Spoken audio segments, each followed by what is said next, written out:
live. Twitch is all twitchy. YouTube seems all tubey.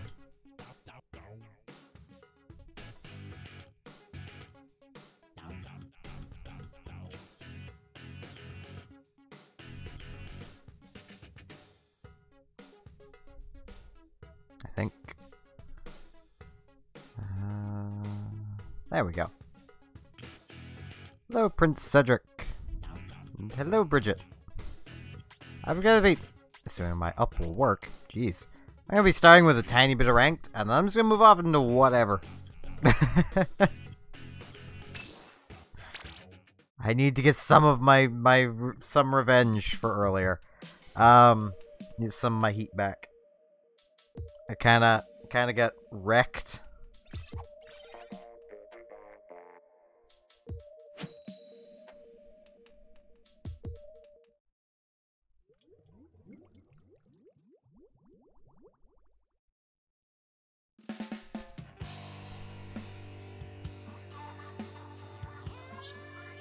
It is important to get educated.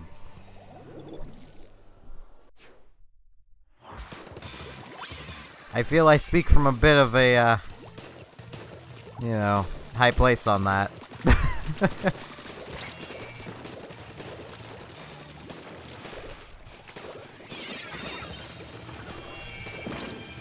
Hey, Rand. Ow.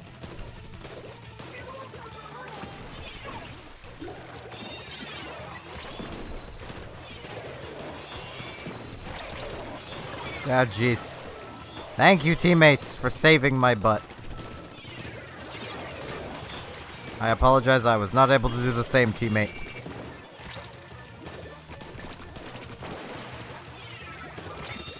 Probably not, unless it's absolutely required for anything. Ow.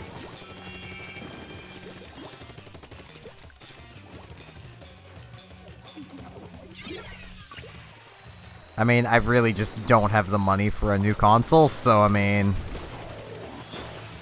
that right there should be pretty much just the answer. Like, I can't afford it, so... the stream just kind of started there, Rand. Like, this is the first match, so...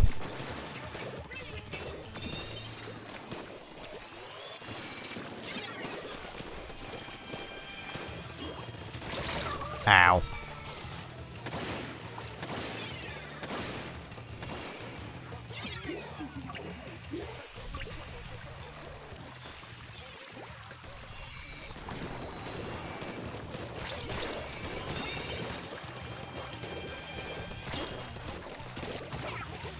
I was actually kind of excited to possibly play some Splat Zones earlier, but yeah, that didn't exactly work out. Ow. Because my throat kind of started dying on me. It was like, oh, jeez.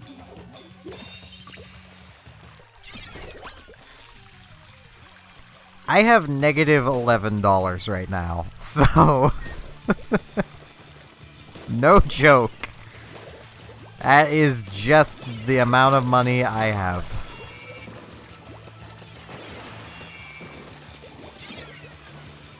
Plus, I mean, if it's a smaller model, it probably won't have any added capabilities, thus making it basically pointless to pick up.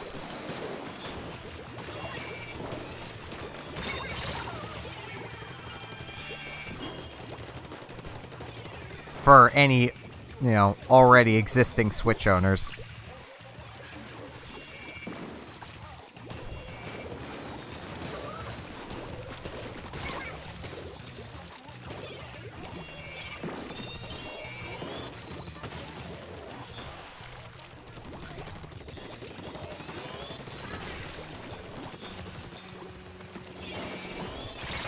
Ow.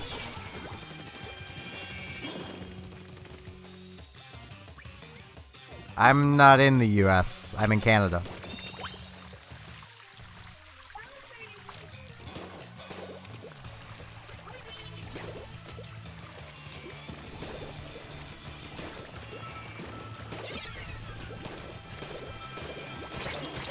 Ow.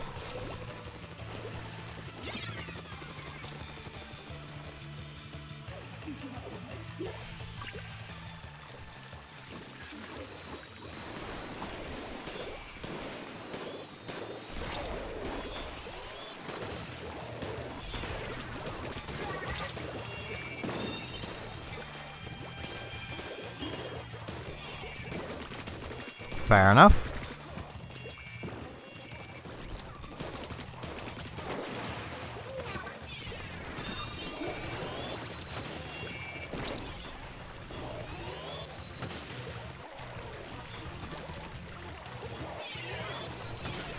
Oh, jeez. Nautilus. Good Nautili can be very dangerous. Nautili, Nautiluses.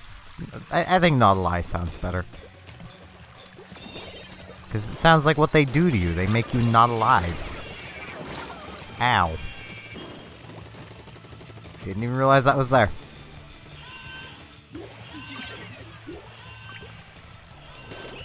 And we win!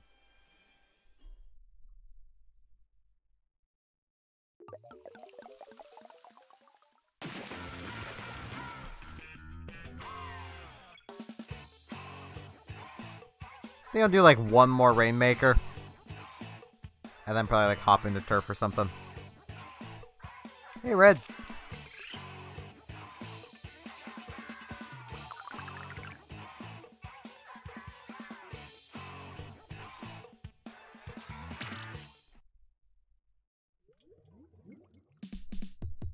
It's going about as well as it normally does.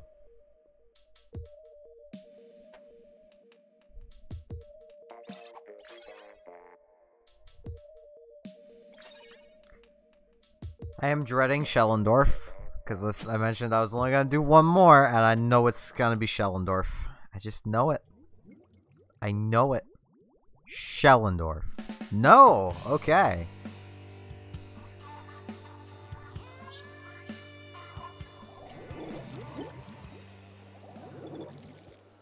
Oh.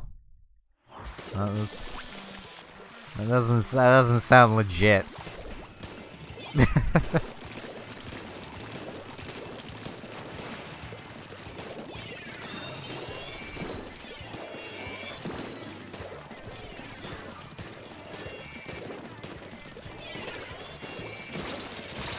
Ow.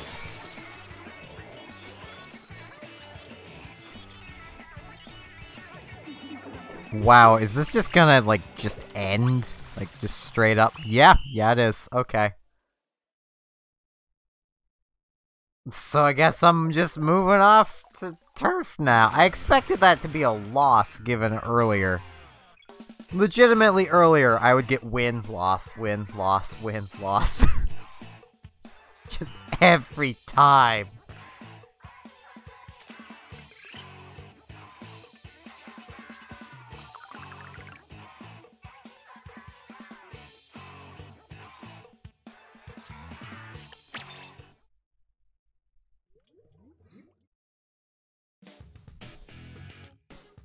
So just given the trend, and I'm going to quickly change weapons, I would assume they wouldn't just go for D if they wanted to make a lower rank. They'd probably go for something like, you know, Q. Just to make it sound even worse.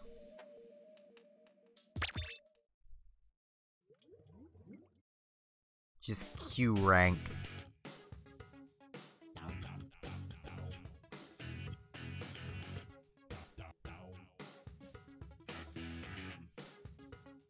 Why are we waiting, plus?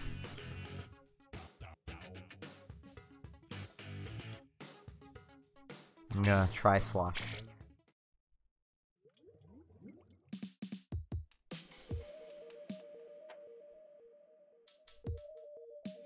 Hello, Fox.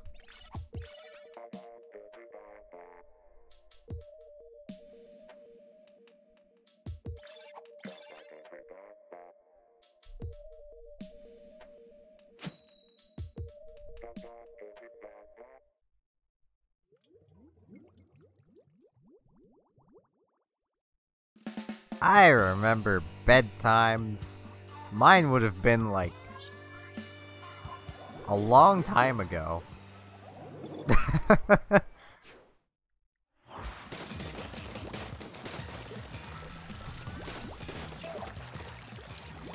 Nah, you don't need an A button. A buttons are for nerds.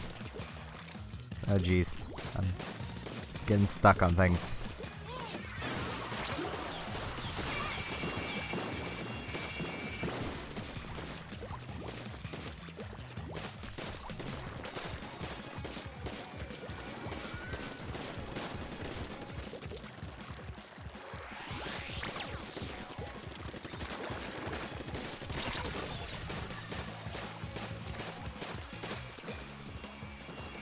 Thing is, I don't tend to listen to music based on artist. I tend to just listen to whatever sounds good.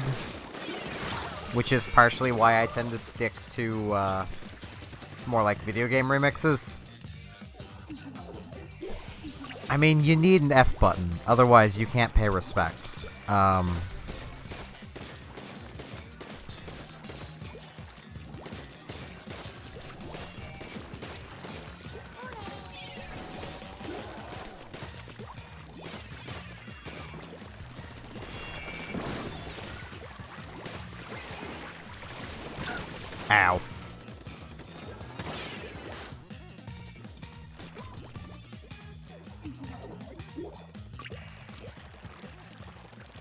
I mean, there are some legitimate music tracks I'll listen to. I mean, I've listened to just about anything that's Weird Al. Partially because it's Weird Al. And it's just required by law everywhere that you watch Weird Al Yankovic's, well, more listen to his music, I should say. I mean, he has music videos for just about everything, too, and it's awesome.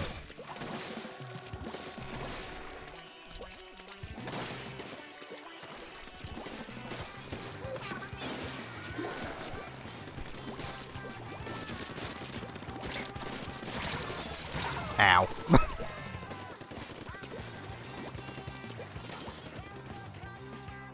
I will very likely be doing TF2 again soon. I'm legit considering tomorrow doing Tulip and TF2 for the streams. Tulip throughout the day, TF2 in the evening. Hopefully I will manage a better setup. I'm also going to adjust my settings so that hopefully it runs a little better.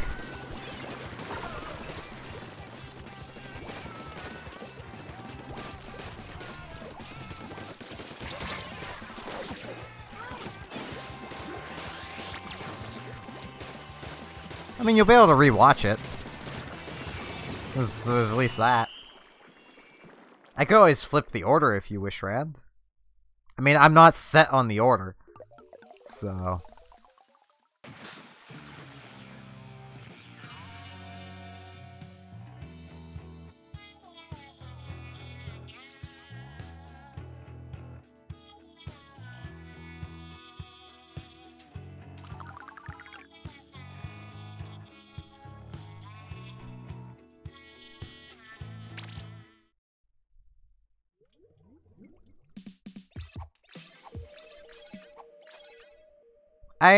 I have done it in the evening. It didn't go over too well.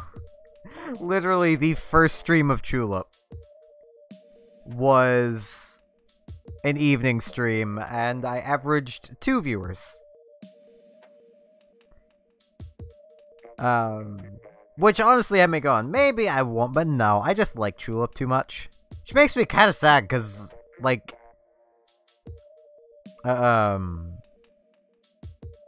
well, someone did, because Bridget's here now. So I guess only one person left. I guess 2 people left.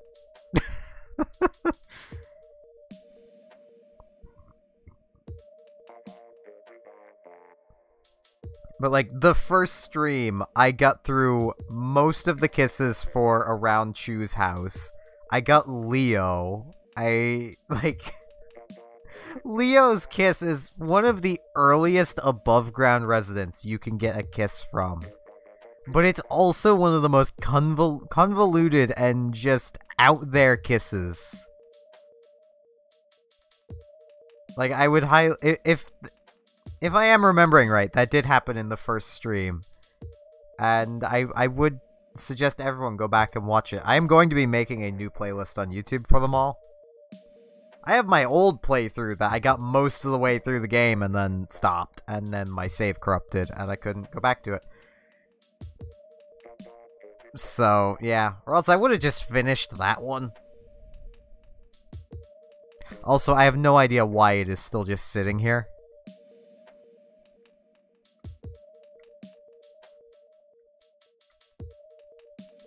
It's just sitting here.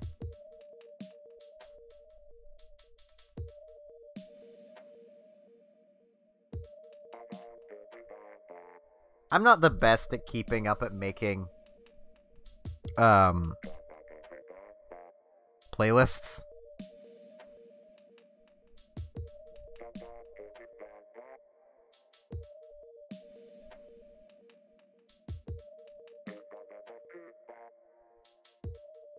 I mean, I could see you in there.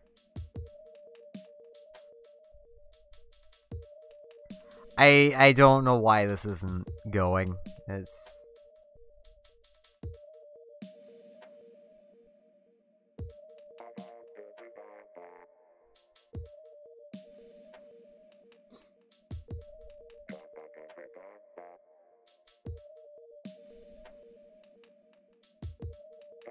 When I was like, I think up until about 13, 14, honestly, I had a bedtime that was like 7:30, 8 o'clock at night, somewhere in that range.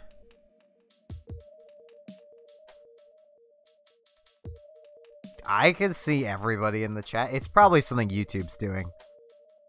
Let's face it, YouTube is probably in a bit of a red alert mode, given I feel bad for any of you who are from the EU, though I know most of my EU viewers are probably asleep right now. Because within the next 2 years, your internet is going to change drastically. Thus, the internet everywhere is going to change drastically.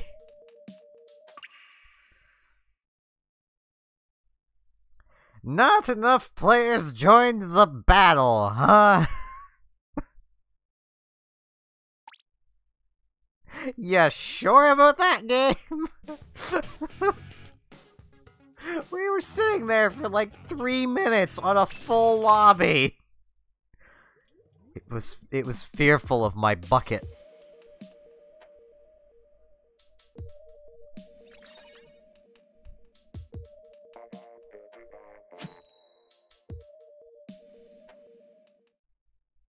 The mighty bucket.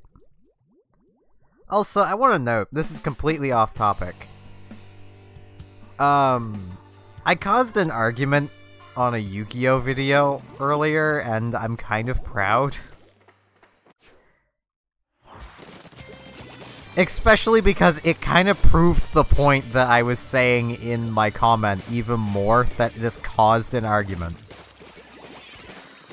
To give the basics, in Yu-Gi-Oh, there's a set of negates called Psy-Frames. Well, most Psy-Frames, like, there's gears and driver. You need a gear and a driver to use the gear's negate. It's weird, but most people tend to play, in their deck of 40, 1 driver, 3 gears. Without the driver, nothing works. Once you use the negate once, you've now got just some bricks in your deck.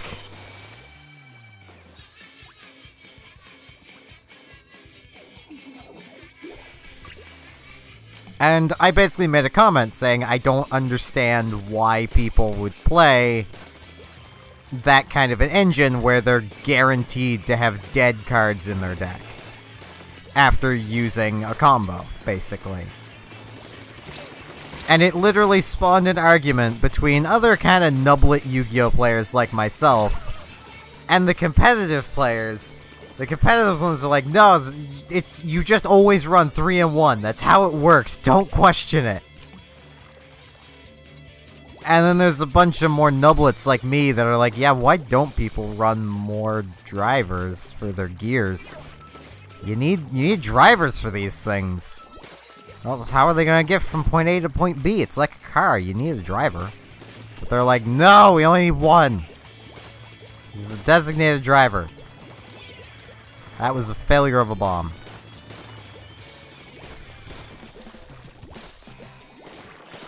Oh, jeez. That dynamo. I tried to explain it as simply as I could, but simply put, I caused an argument about just how things work between casuals and competitive players.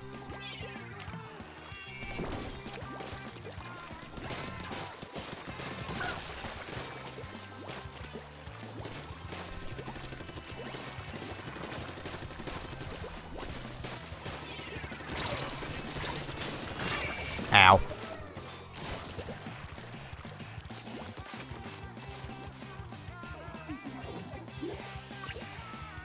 I mean, Nintendo knew people were gonna hack the first Splatoon, but what are they gonna do about it?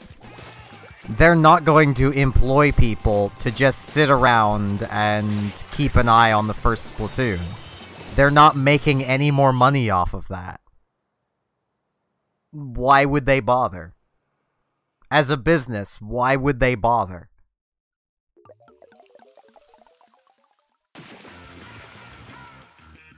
I mean, I don't think I'll have to leave the lobby.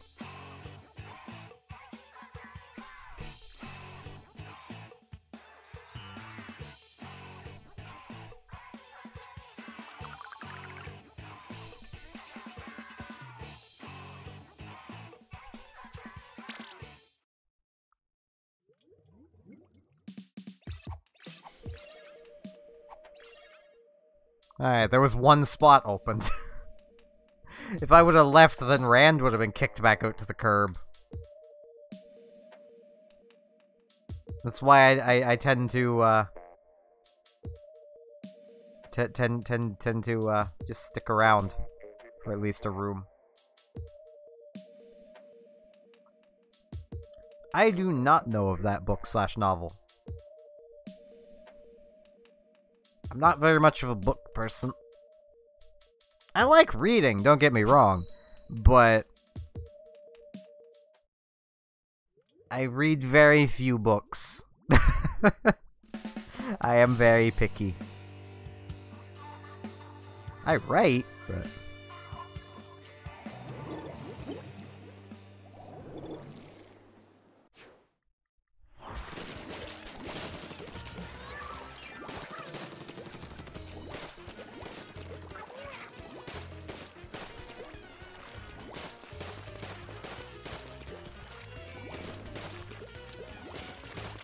The whole lobby crashed out that time. Like, no one got to play in that room, so...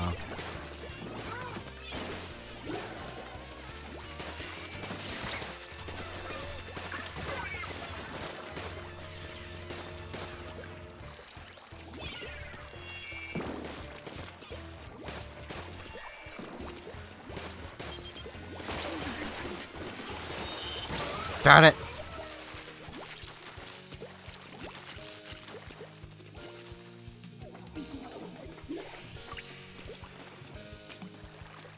I mean, if you don't like the fact people hacked the first Splatoon, maybe don't add to the problem?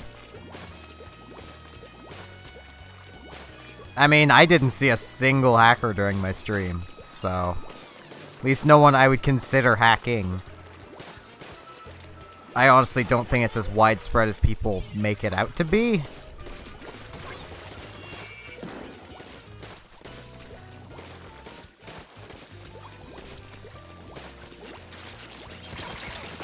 Ow.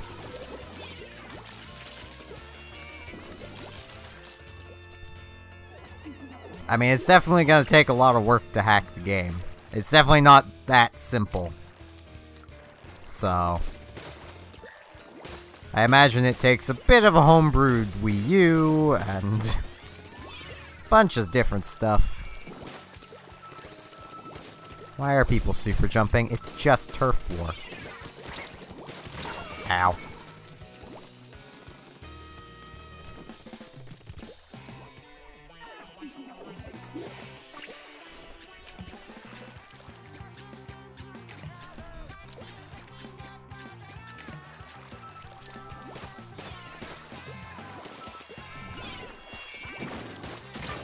Ow.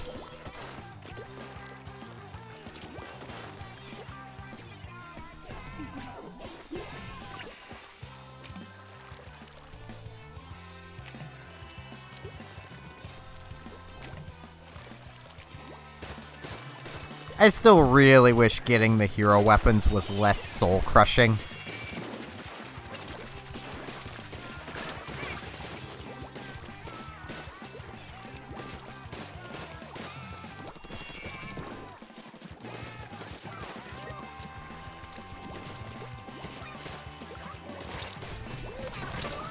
Ow.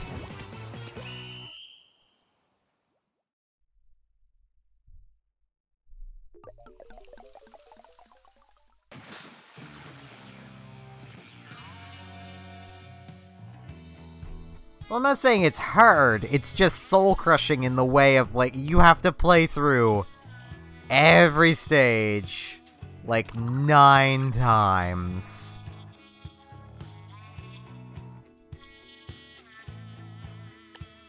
And it's just ridiculous after a while. It's just like, yeah, you did it with this one, and it's, Again, I'm not a big fan of repeating stages in anything, so...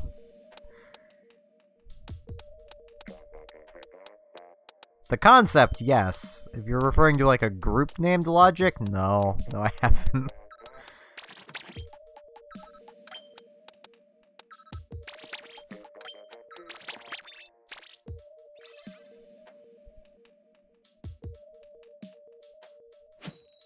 Okay, I might actually find a different lobby after this one. Because it seems only one space really has changed, and it was one Rand was just in.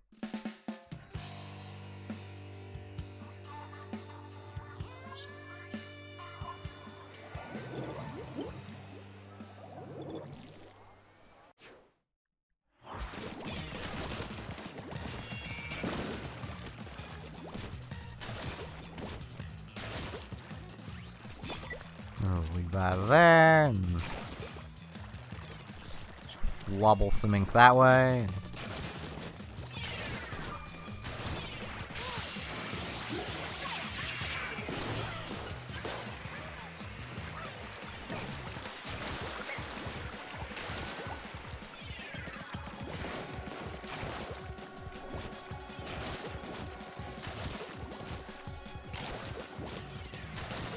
I think it was just no one's changed out of this lobby, so I'll just find a new one.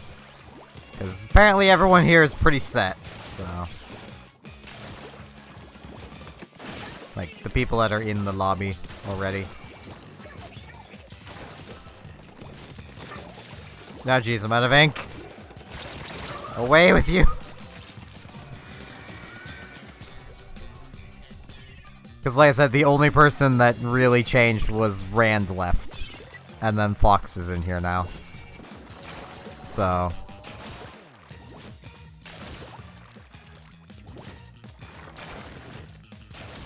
At least I'm pretty sure that's how it worked.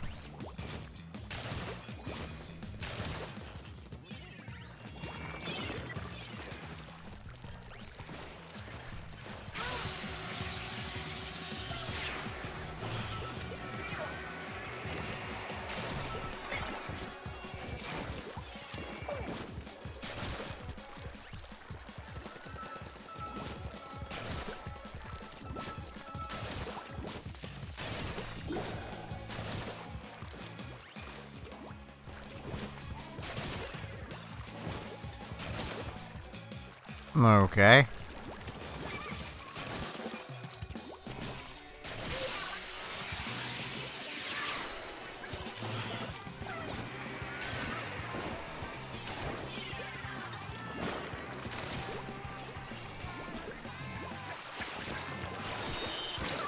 Aha! I live! Hey, my sprinkler's still up.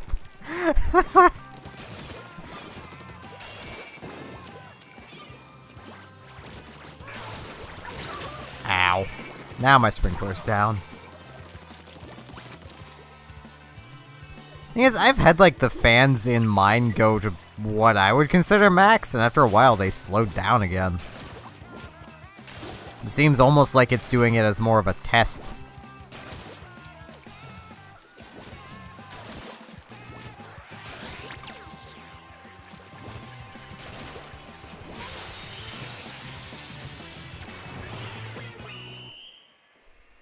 Last second Booyah Bomb!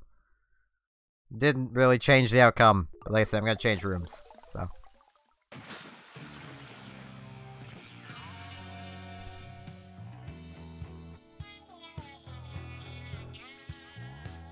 Alright, Red.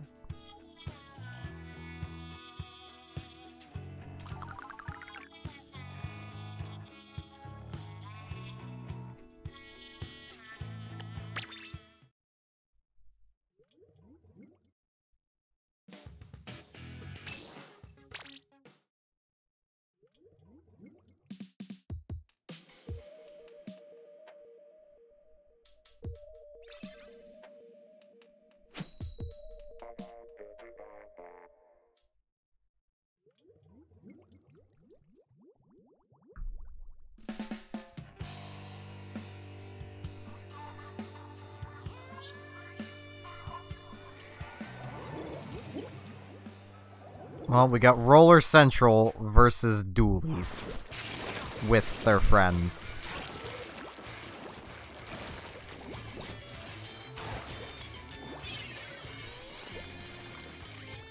This will surely work out well.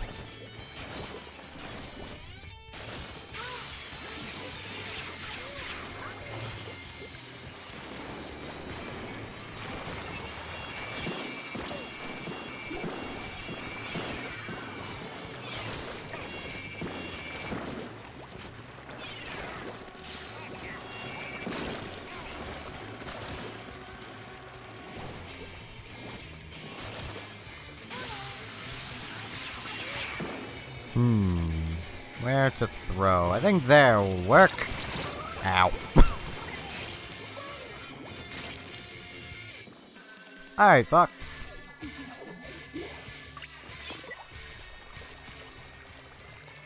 Have a good night.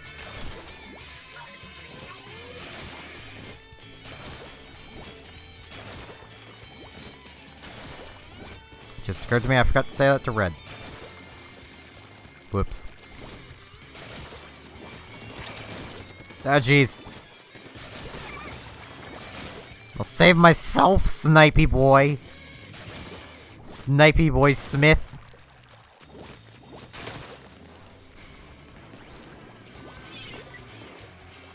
I'll just leave a sprinkler there. Just give me some passive turfing whenever it spins.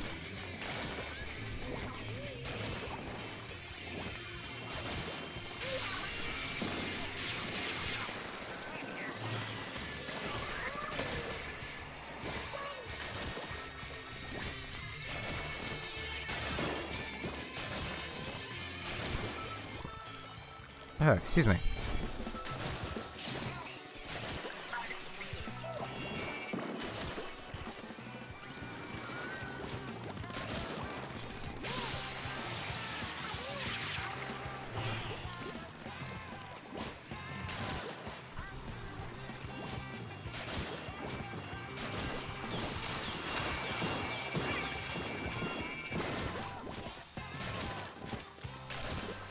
Hey, my sprinkler's still up. Nothing like some good old passive turfing.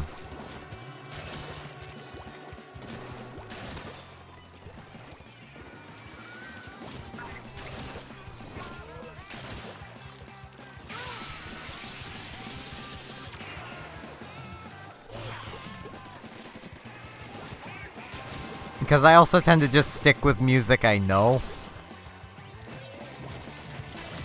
Usually in my searching for music, it's usually resulted in, hey, that title sounds pretty neat. Oh, this is bad. And then I just go back to what I know.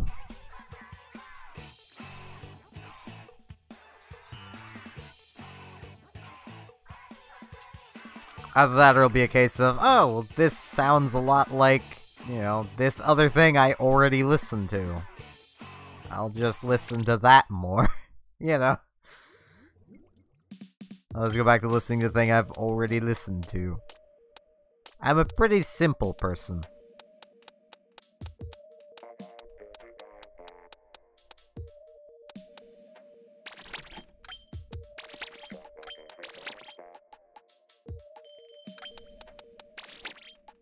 I mean, it doesn't really help that I do tend to spend a lot of my time just listening to, like, well, not really listening, but, like, watching reviews or, Let's Plays, or, you know. I mean, I don't just entirely give up. I'll still occasionally have moments of, huh, that looks interesting, or that title seems interesting. I'ma click on that. But I've learned over the years that my, that title looks interesting tends to lead to dubstep, and I do not like dubstep. Which is a big problem in today's age. Well, I say today's age. I think now everything's gravitating more towards, like, rap music. But, like, a few years ago, everything was dubstep. Everything. It was a little ridiculous.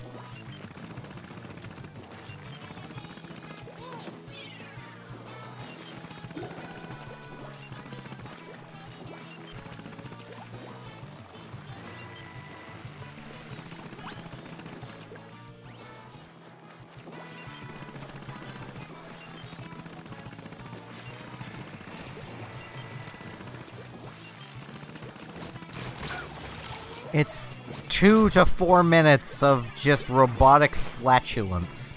That is dubstep.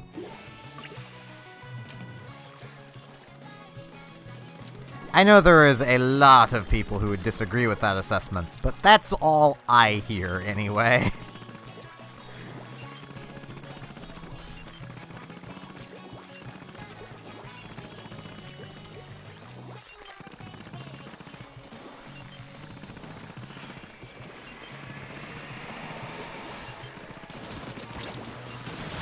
Ow.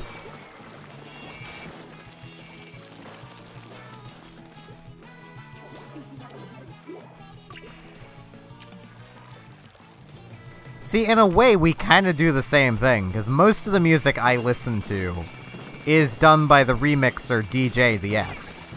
So in a way, I stick to an artist that makes music I consistently just love. The only difference is I'm listening to video game remixes. Well, you're listening to normie music. I don't mean that in a bad way.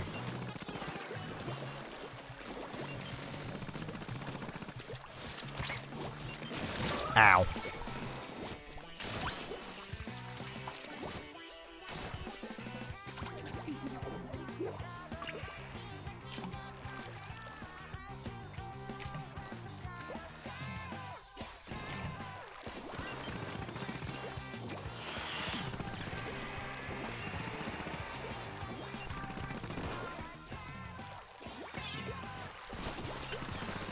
Darn it!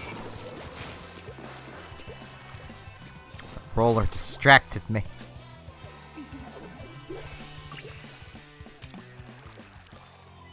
I will note, in the first Splatoon, snipers have gotten to the point where if you have a seeker weapon and you throw a seeker, they'll shoot the seeker because everyone rides their seekers.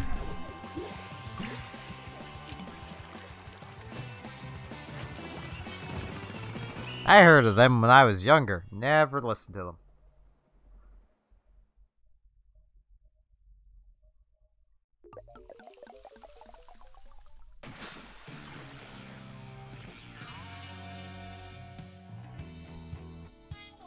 I mean, it probably doesn't help I'm not a big music person. If it's a medium, like a thing, a medium like games, music, movies, whatever, and that isn't interactive, I'm probably not gonna be that much into it.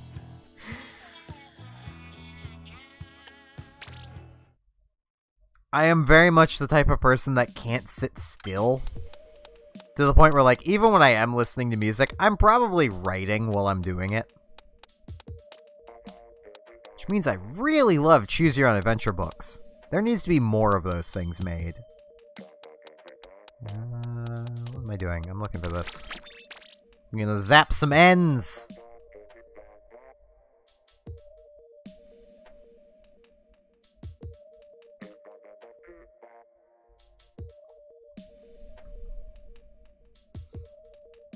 Which that right there, me explaining that right there, probably explains to a lot of people why I don't think, as much as it is a well-received game, that Sins of the Solar Empire is good. It is not. It takes way too long to do anything. Well, I say that, against the AI, like... It's the thing with Sins of a Solar Empire. Against the AI, you can win just about any match in about 10 minutes. It's a real-time strategy. Which is... you know, a good time for an AI match and a real-time strategy. Against another player, you're looking at, like, 6-7 hours. Because most of the Sins players do not want to play on reasonably sized maps. They don't want the match to be over in a reasonable amount of time. They want to spend their entire day playing the same battle in a real-time strategy. And I just don't understand why. It's the same logic that people that play grand strategies use, I suppose. Of just, oh, it makes it more tactical. It really doesn't. Just slows everything down.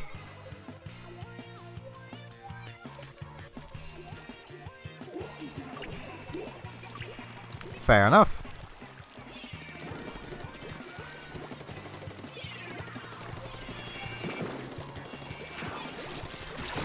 Ow. We're losing to brushes, guys. This is kind of embarrassing. Brushes and rollers.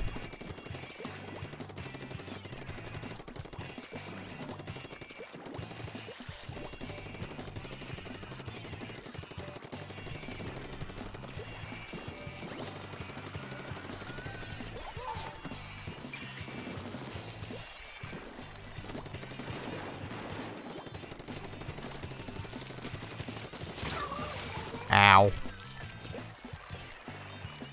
Hello, Jadens. I mean, we do have a gold arrow spray and a sniper. Oh, that sniper just signed his own death warrant.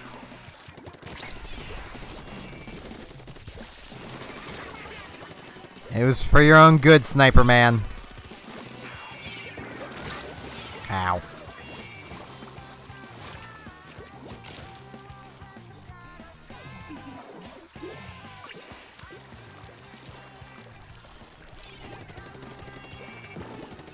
I think I will almost always suggest people give a listen to some just DJ the S remixes.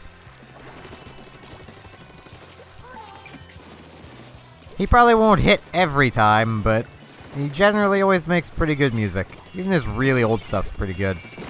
Back when he was clearly still learning how to do remixes. It was still pretty good back then. I might always kind of just throw out for him because I've been a subscriber of his for quite a long time now.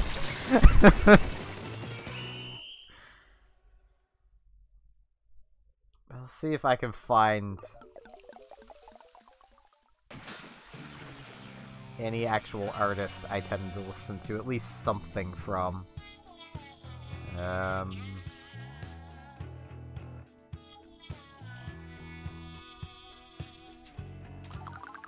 Video game music. That's a Japanese artist. I don't think you particularly want that.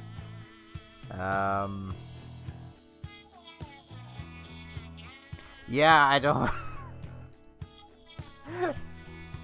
I don't really have anything. I mean, I can use Nocto after this one. I'll grab my hero brush. It's like one of the only hero weapons I have. I'm not sure of the order, but Tulip and TF2 are on the table for tomorrow. For either slot.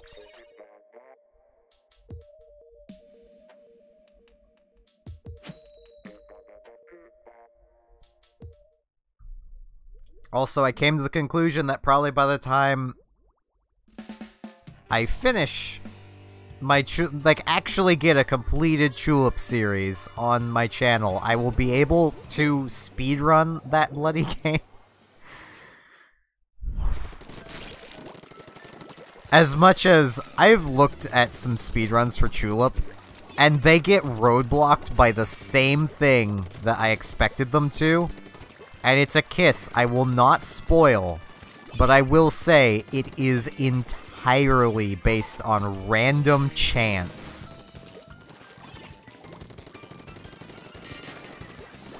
Like, this is a kiss that you could realistically get without a guide. It's just pure random chance. Ow.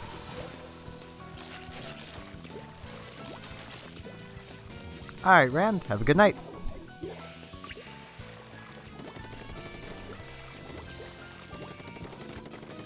I mean, the only reason I'm not doing Tulip right now, which was my initial plan, was I didn't have time to finish writing up my notes.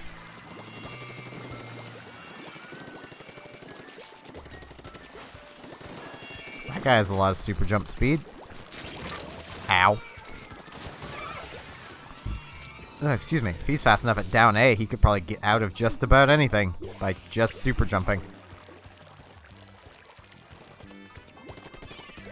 Because I want to finish up in the next stream. I want to get a good chunk of Worldly Desire Temple done. And if I can, I want to get started on Funny Bone City. Because that is the next area. Though, I do need to solve the mystery of Worldly Desire Temple first. And the mystery of the Gong. It's a very important thing for me to be solving.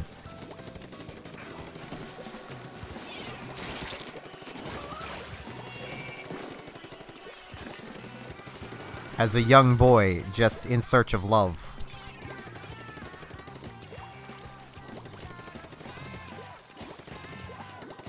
And for all of you out there who have yet to find it, that is how it's done. That is how you acquire love.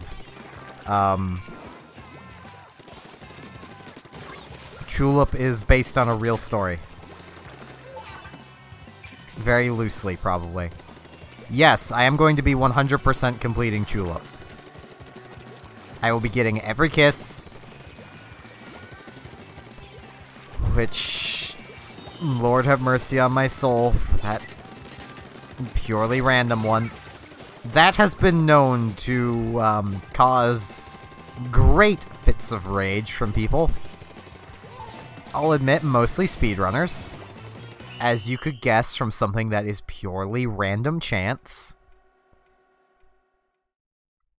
Because they could make or break their time based on that one kiss.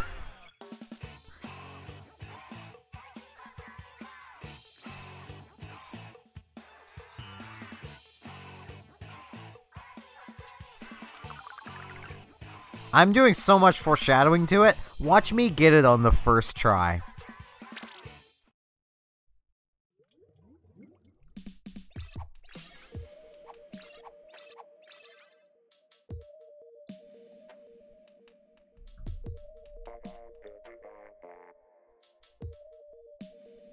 And as I believe I alluded, it's in Funny Bone Factory. Or Funny Bone City. Which also means that even to get in to try to do this kiss, because we haven't got there yet, but I'll explain it.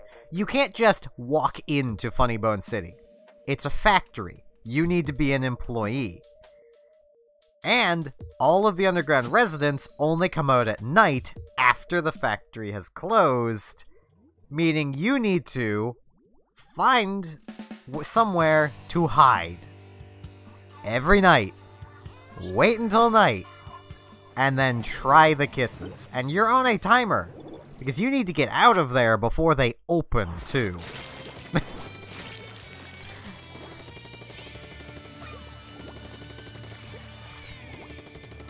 You're also, you know... I'll wait till we get there to explain more.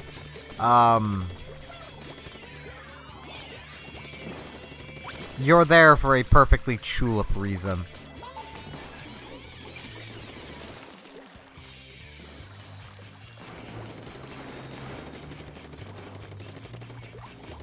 Well, I mean, aside to get kisses.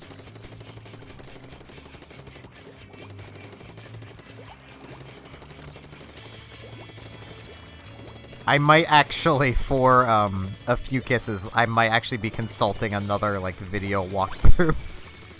Partially because it's just an amusing video walkthrough. And I would suggest people go watch it, but then you wouldn't have a reason to watch my streams. That wouldn't be good. I want people watching the streams.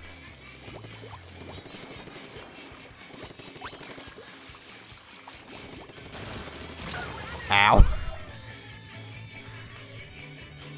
I'm trying to remember what the odds are. I think it's like 1 in 128 for the right condition to be met for you to be able to kiss this very, very specific underground resident.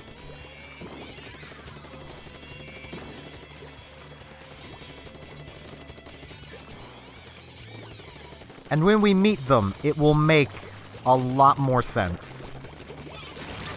Ow. Of why it is random chance. Not that it, not why it has such a ridiculous chance, but at least why it's random chance.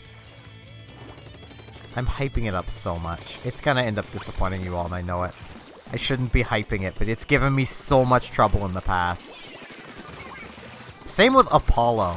Like, he was in the first stream. I got him first stream, first try. He usually gives me so much trouble. Because he also has random chance to him. Because he only Vivas if he lands right. Which, as you might guess, doesn't always happen. Happens quite rarely, actually.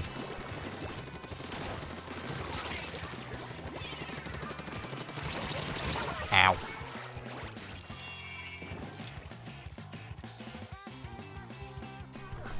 I don't think I would want to see HD Tulip. It would be like HDifying the Canadians from South Park. It just wouldn't be a good idea.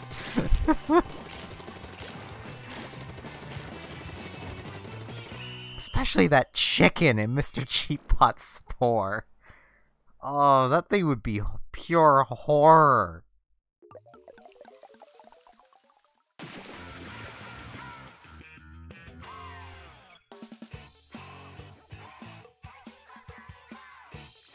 I think it actually ended up getting a re-release on PS3, if I remember right.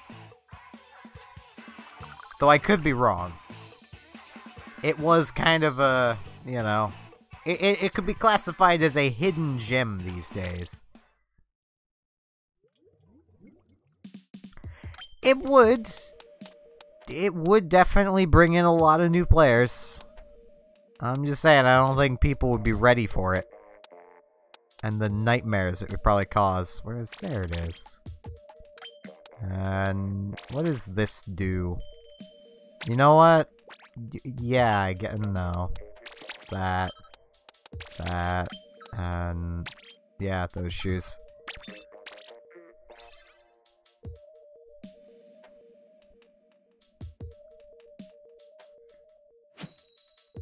It is interesting. They would have to reprint the manual to go with it, if they were to do it.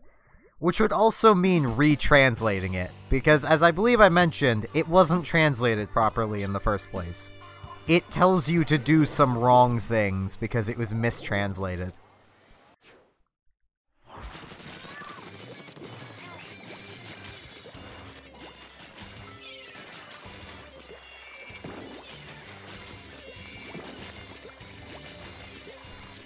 Hello, Octovimo.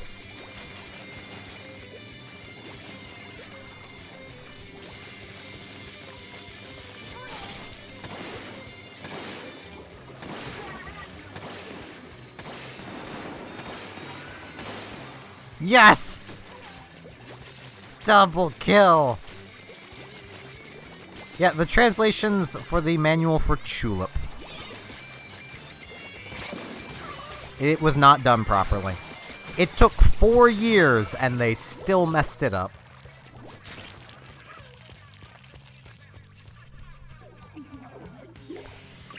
Tulips are more infuriating because it's to its guide that came with it. Tulip, if you don't know, is a game about kissing people. Sounds very simple. Sounds like something that you wouldn't need a guide for. You need a guide for Tulip. It is convoluted, confusing, and many other things. Well, a few parts in the guide literally tell you to do things that are just completely wrong.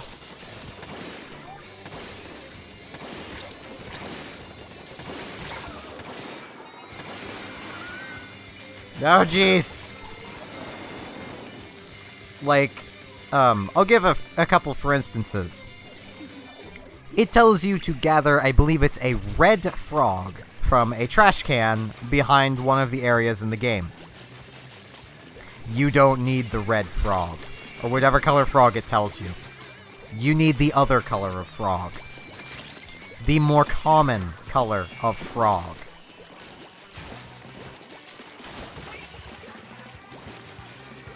That is the one you need.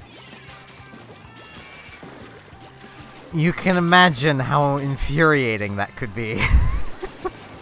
You spend a few hours gathering frogs to find out you've been gathering the wrong ones this whole time.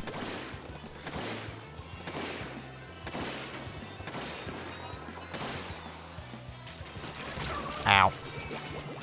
Thing is, even some online guides have it wrong, because they follow what the actual game guide says. Because a lot of online guides just take an already written guide and nearly copy-paste it. Like,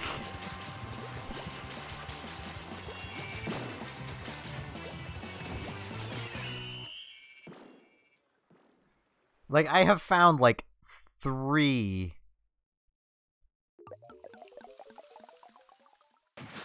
guides that all have the thing about the frog wrong. Of, the 5 guides I found online.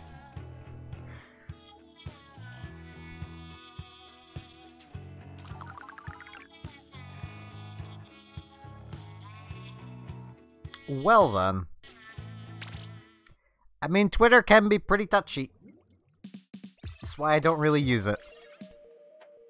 I technically have a Twitter, but I literally just use it for, following one specific YouTuber's Twitter, because YouTube notifications are unreliable from them. And some Yu-Gi-Oh memes. I didn't mean to end up following, but I ended up following them. I don't actually interact with anybody.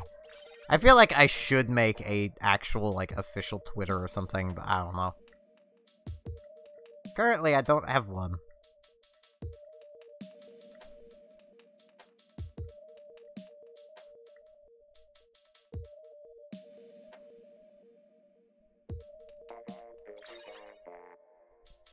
Goldbloom.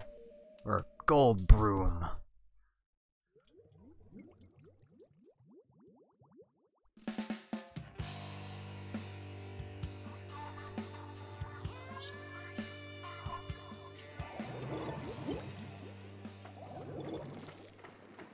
Hello, Lucas.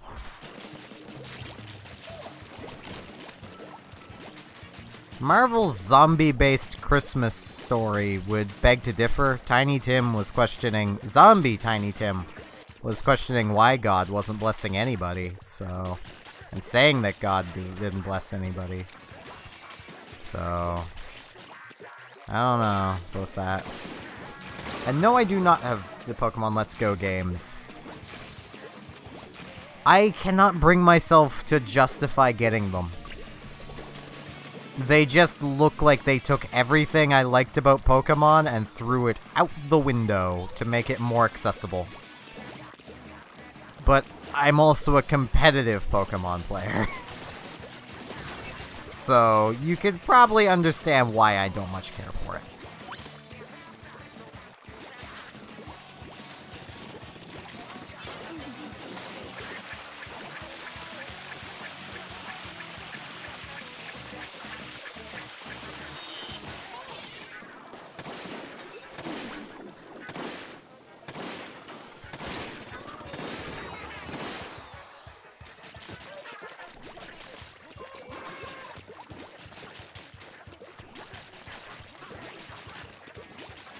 Ow.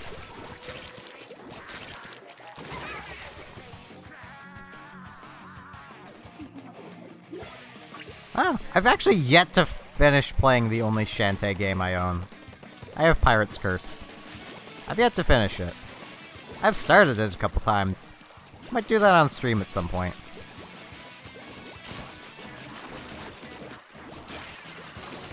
Ow. See, competitive Pokemon's always just kind of come to me. I might actually do another stream at some point of just me playing around on Pokemon Showdown, giving just like team building tips and such.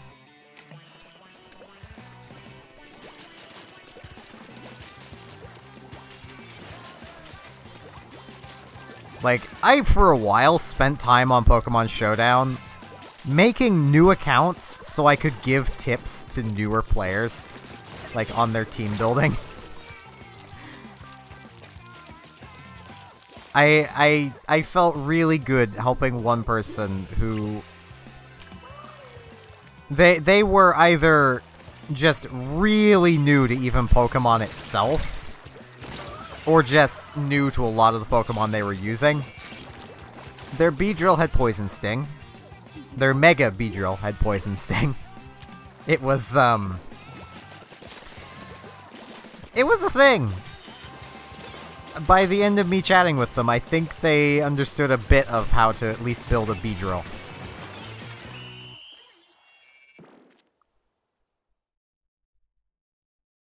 Because that's kind of where, like, a site like Pokemon Showdown comes in.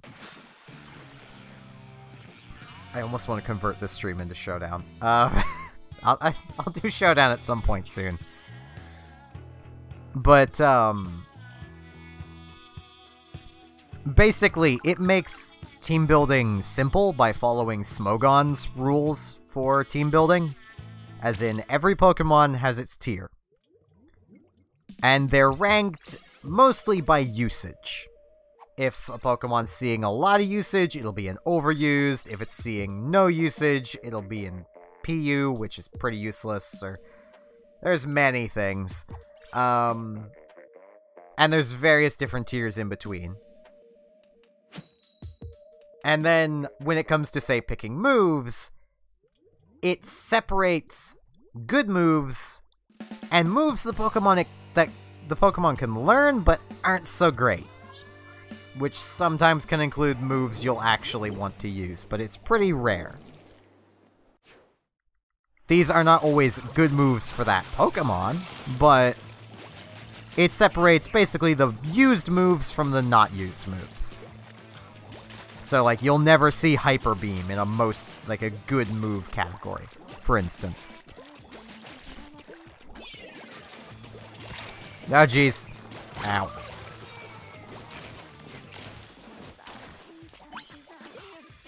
The way I've always built teams is just find a Pokemon you want to use. So, for instance, let's use, I don't know, Umbreon. You want to use an Umbreon.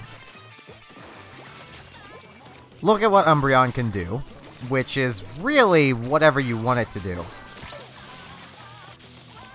It can be offensive, it can be defensive. It does defensive better. But, Umbreon's a defensive Pokemon. We'll use it as a defensive mon. So you don't really want an offensive move on it.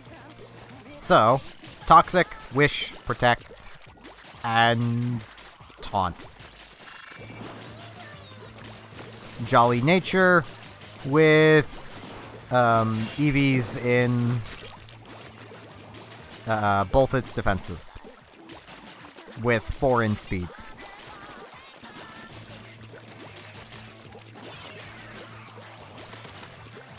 And there's an Umbreon. Now you've got a defensive core for your... Now you've got a defensive Mon for your team. Not so much a core, but you've got one defensive Mon.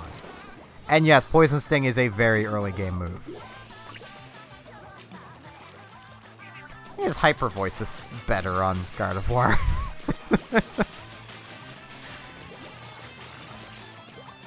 I mean, Hyper Beam hurt like a dump truck, but Gardevoir's gonna die.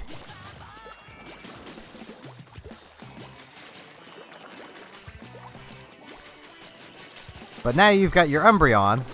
Well, you've got a weak. You're starting on a decently common weakness these days with Bug. So from there, you really don't want something else that's weak to Bug.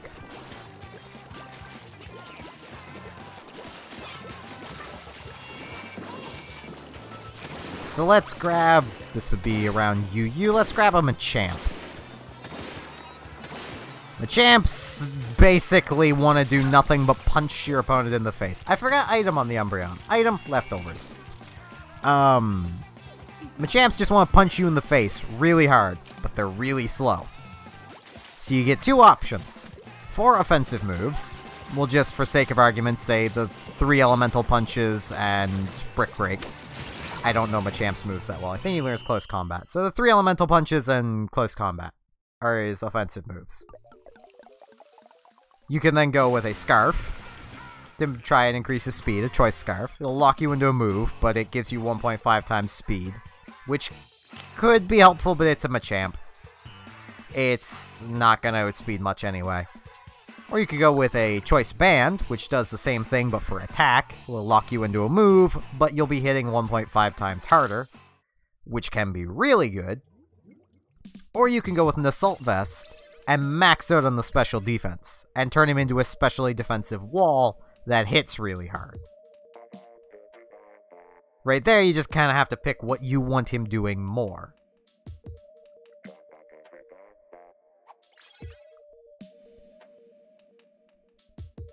Like, see what I mean by team building just seems to come to me? I don't even use Machamps that often, but I know they learn the elemental punches. Mostly because it's early gens. I actually don't think he learns all of them. But you kind of get the picture. Like, in practice, I probably wouldn't have all the elemental punches. They kind of suck. But it's good for example. And the super training system was really nice. Like, Omega Ruby Alpha Sapphires? Oh, I missed that. As much as being left-handed and doing it sucked, I still miss it. Oh, disconnect. We can do this, Buddingham! I believe in you. I don't believe in myself, but I believe in you.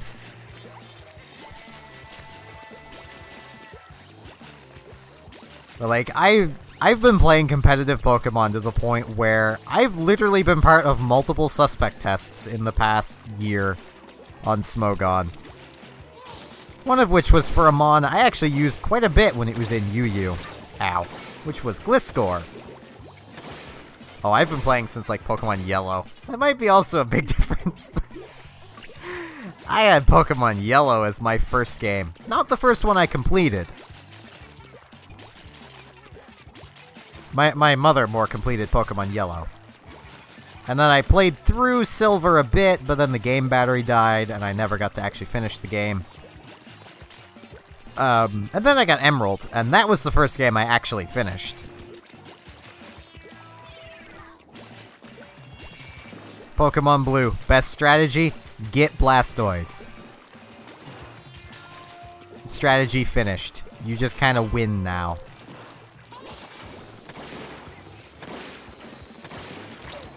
Ow.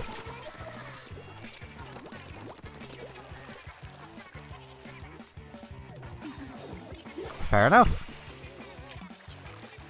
Seems like everyone that follows me is like some sort of artist or does something creative. I love that.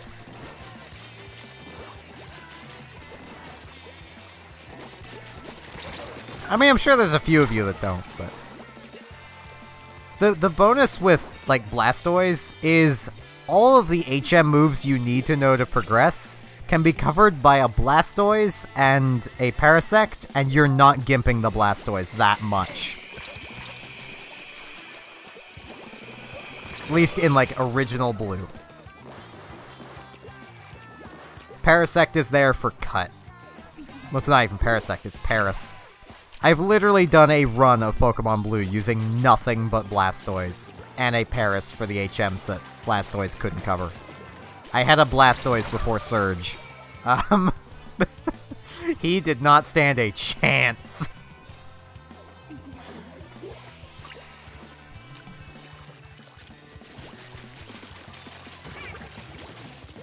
My finger's starting to get a little tired from this Octobrush. I think I might swap off to something else after this.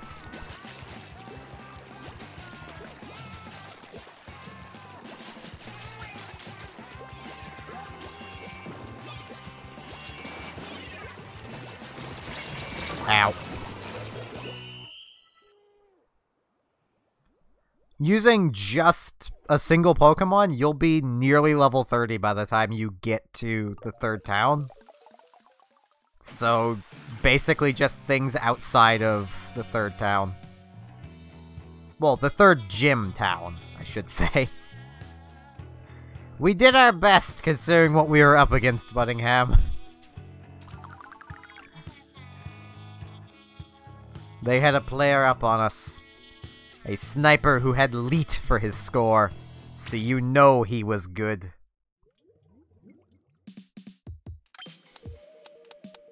I'm gonna grab... third gym is Surge. You should be able to take it on pretty easily. If you're that worried, just go catch a Diglett. He legitimately can't do anything.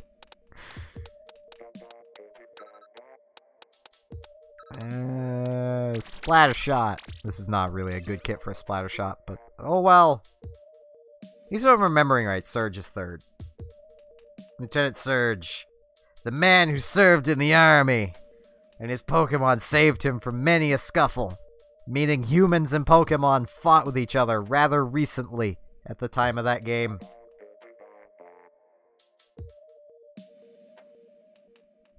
As in humans fighting each other and using Pokemon. And guns.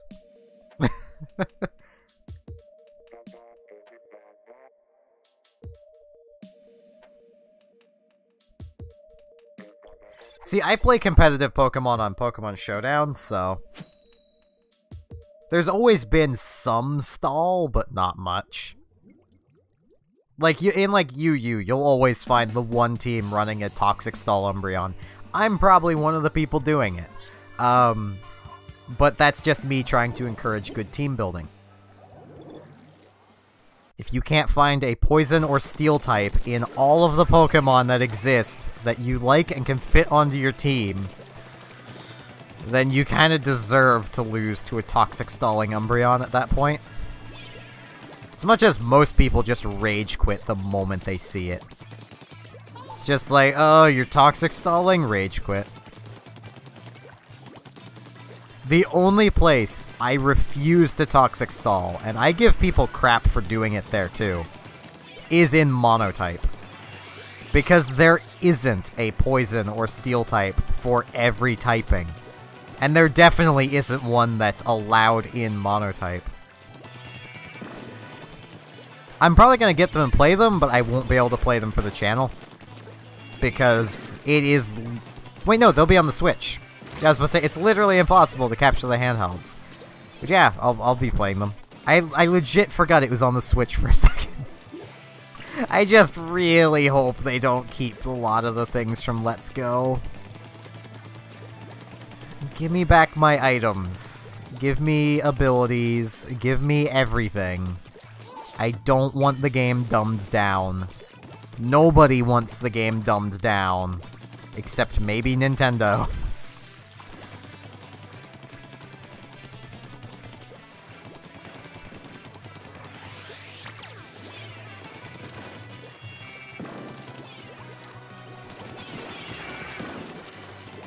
Wow, Ink Armor actually saved me for a change.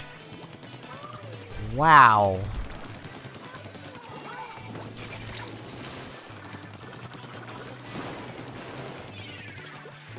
Oh, jeez. Ow. I don't know which I will get, though. Like, sword or shields. But I will get one of them if I can. I don't even know when they're coming out. Because I have negative money right now, so... If they come out close to my birthday, I might be able to get one. Though currently the only thing I really even want for my birthday, and it's gonna sound dumb, is I want a,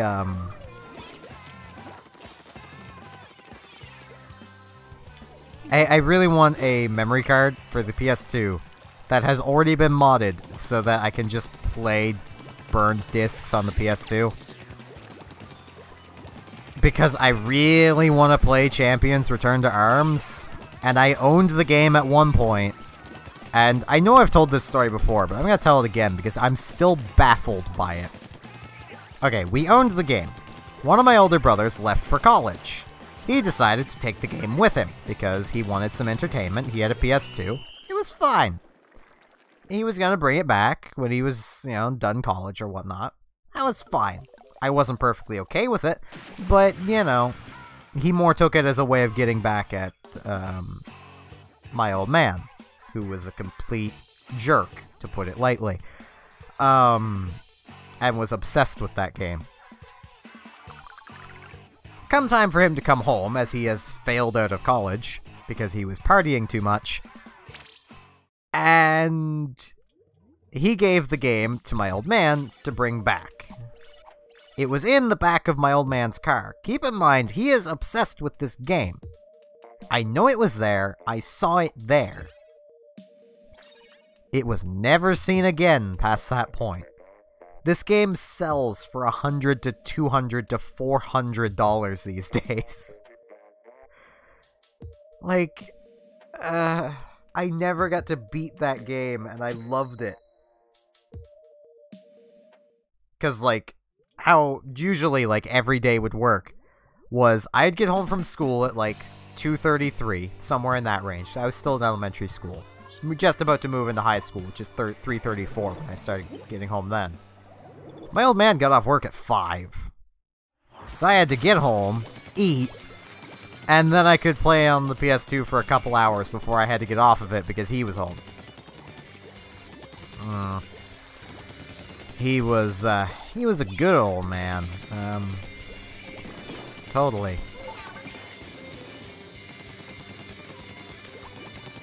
I mean, and when it comes to Let's Go, I just don't like how dumbed down the game is.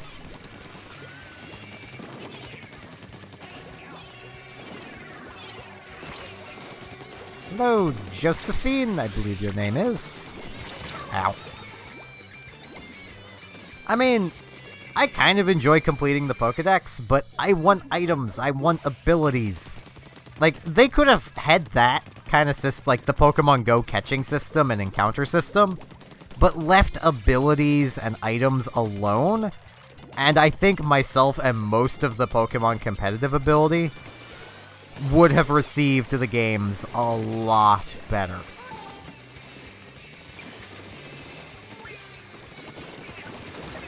Because as it stands, like, it just feels like they babied up the game. That's what it feels like. I mean, no offense if you really like the game, and, you know, if you like it, great. I love that you like it. You get to enjoy a Pokemon game. Like, that's great. The Let's Go games. The Pokemon Let's Go Pikachu and Eevee. Though I am kind of annoyed also that they gave Pikachu and Eevee just basically super moves. Yep, it leads back to, I forget the name of the town, but off to the right of one of the first routes you ever went on. Ow. Leads to a building, has a TM in it.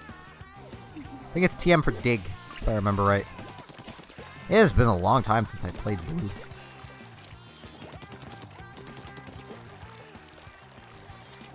If there is a third game of Splatoon, I think, and I'm hopeful, that they're going to basically do a best of both games kind of thing, where they take the best aspects of the first and second game and pair them into the third.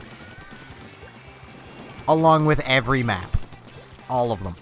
Updated, of course, if it makes sense for them to be updated. Like Urchin Underpass. It wouldn't make sense if that bridge was still under construction. So, of course, you know, finish the bridge, but bring Urchin Underpass back.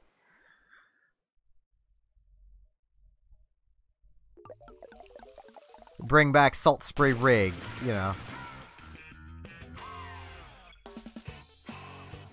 Diglett's Cave does not lead to Lavender Town. I know that for certain. I mean, I think it kinda does, technically, but...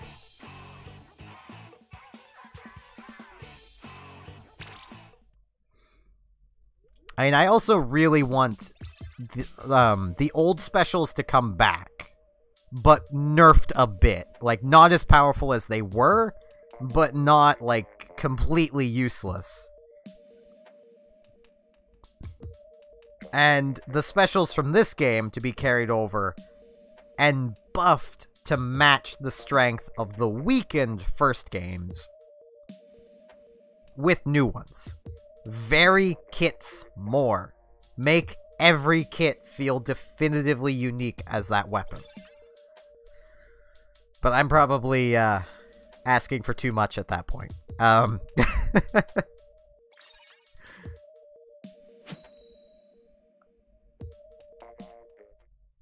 I just really liked how in the first game, a lot of the weapons, even though they were the same weapon, they had a definitively different playstyle.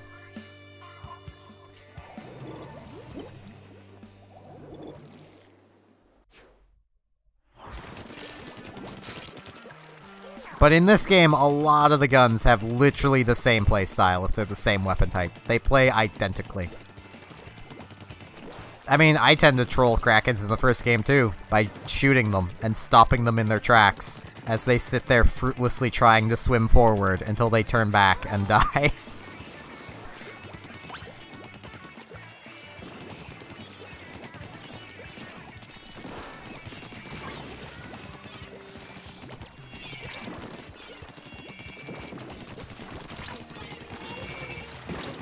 How'd that ink armor work out for you?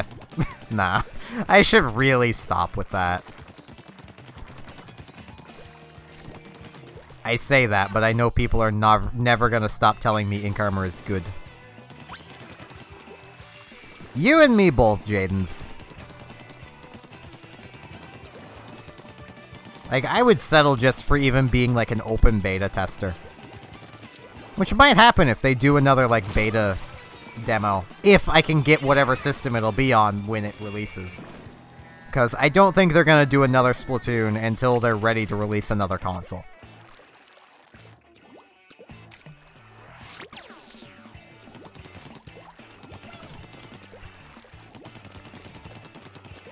I mean, I can't say I know much about designing first-person shooters, or third-person shooters in this case, but I do know a lot about game design.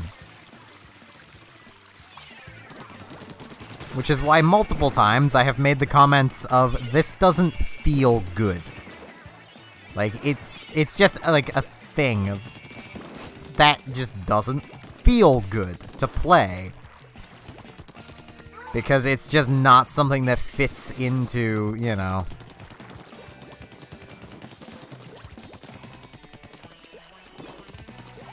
Really depends on whenever Nintendo makes a new console. They might decide if they give up on the, you know, trying to stop the hackers to just release a new console. Fix the problem by getting rid of it.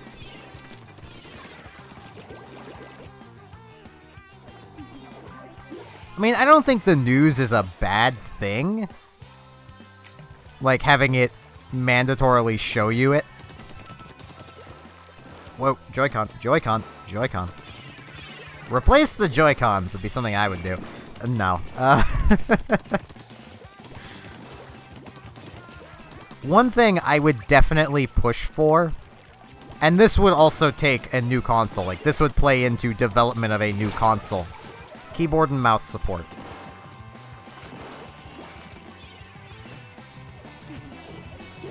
I mean, they could help make the news less boring by adding more voice line, like more dialogue lines, and have them, like, just constantly add more with every update. So that as time goes on, you tend to see just different lines, and your chance of seeing a line again drops.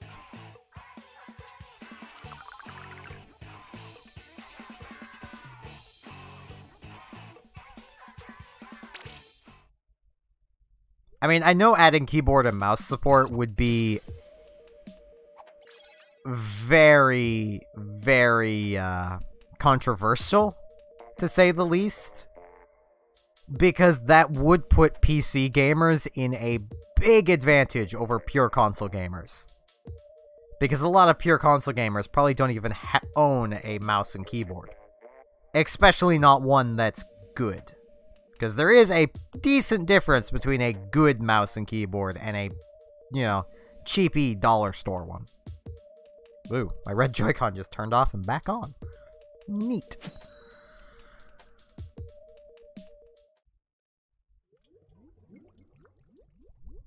I mean, if they do want the Switch to last a decade, then maybe they'll do another Splatoon on the Switch. But definitely if they want that, I don't think updates to this game are going to stop anytime soon. Unless they are going to start development on a new one. In which case, I would guess it'll probably come out 2 or 3 years after the final update. Or however long it was after the end of the first Splatoon's updates, before this one came out.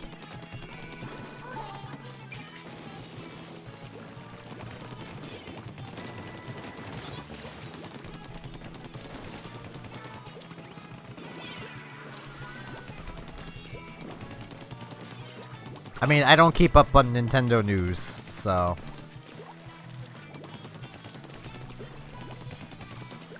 They will probably have Octolings as a default in the third game, if they do make one. It wouldn't really make that much sense, and there would be a huge outrage if they didn't have Octolings around. Because the Octo expansion has normalized Octolings are in Inkopolis. They just live here now. So, you can't really take that away. Like, even if another war were to start, there's still gonna be Octolings.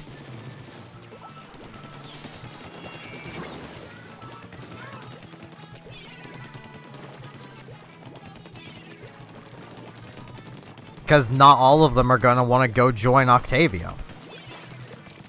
A lot of them probably don't even know who he is. I mean, if you look at the lore-wise... Alright, Buddingham. Welcome back. Like, lore-wise, the Octolings we play as and the Octolings from Octo Valley very much seem like two different groups of Octolings. They even almost seem like they're two separate species. Ow. So it wouldn't really make sense.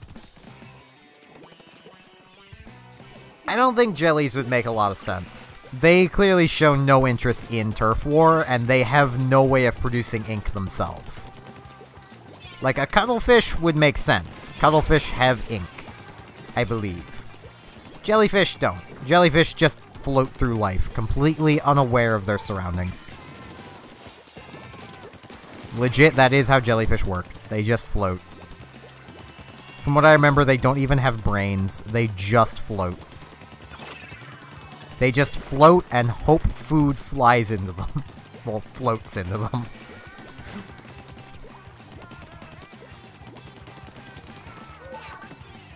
At least a few of them. I'm sure there's some species of jellyfish that actually, you know, are competent. But for the most part, they're not.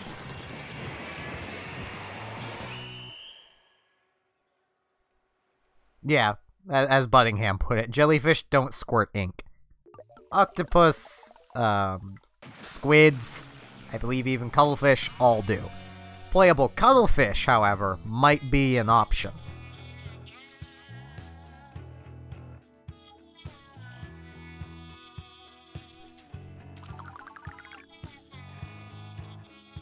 It would be kind of nice to expand upon Captain Cuttlefish as well. Possibly the single-player campaign is in the same kind of vein as your kind of listening in / remembering things with the Octo expansion. You're remembering what the original Great Turf were as Captain Cuttlefish.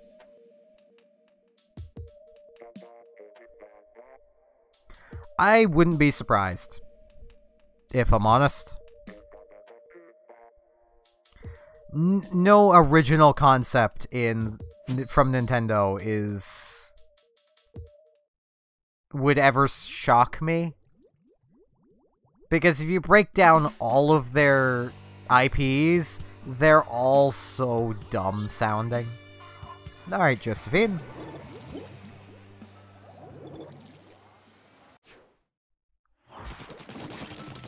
Like an Italian plumber from Brooklyn who battles turtles in the sewers.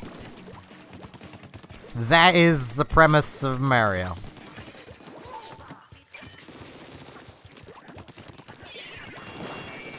Zelda, an infinitely reincarnating elf boy, battles the force of ultimate evil.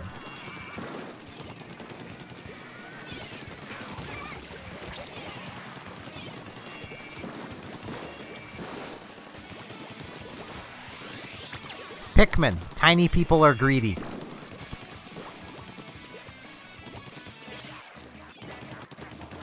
Mario's been a lot of things. Mario's been a preschool teacher, for goodness sake. Like...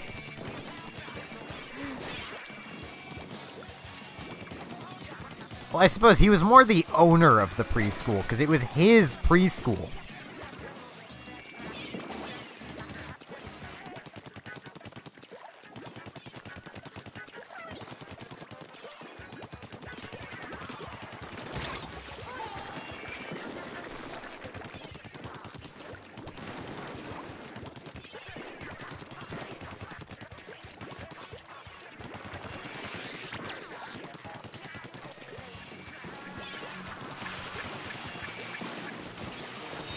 Ow.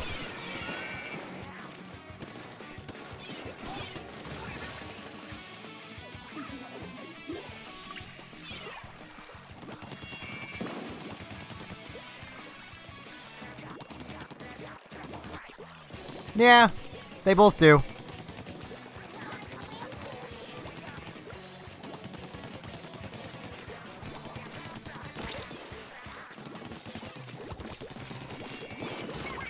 And Olimar's people are after artifacts so that they can sell them and make money. And well, one of them just wants to eat carrots, but we won't get into that.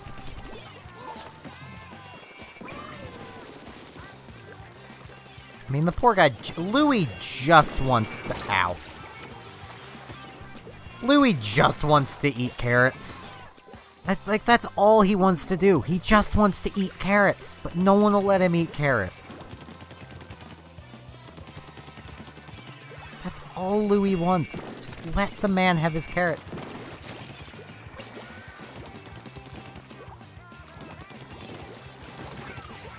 I mean, that was probably Nintendo's thought process, Octovimo, of let's make a post-apocalyptic shooter.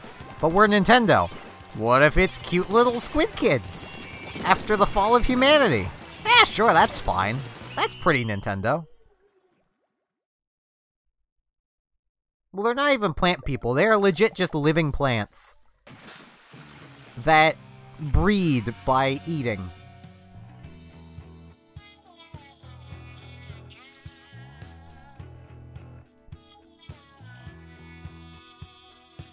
But like I could imagine the meeting for like Splatoon is, let's make just a post-apocalyptic shooter. And And it's about these cute little squid kids shooting each other with their ink and exploding, and it's all colorful. And we won't give them red until the second game, in which case we'll give them red occasionally. If Nautilus is not using the Nautilus, I'm going to be very sad. I've actually played all 3 Pikmin games. I actually started a playthrough of the first Pikmin game on my channel, but there were so many audio issues that I'm honestly tempted to... I'm just gonna leave it there, and I'm just gonna do it again someday.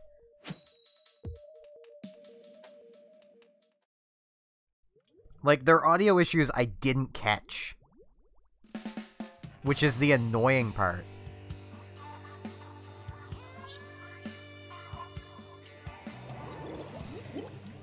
Thing is, I think exploring it could work if you leave it as, this is what Cuttlefish is remembering happened.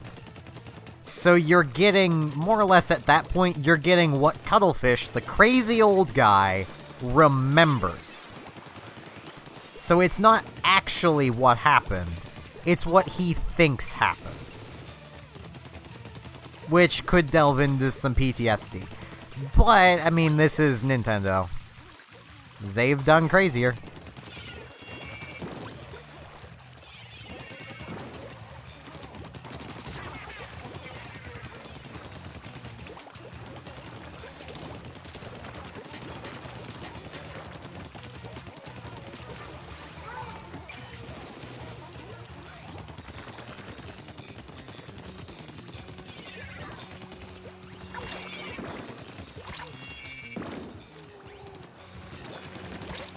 Ow.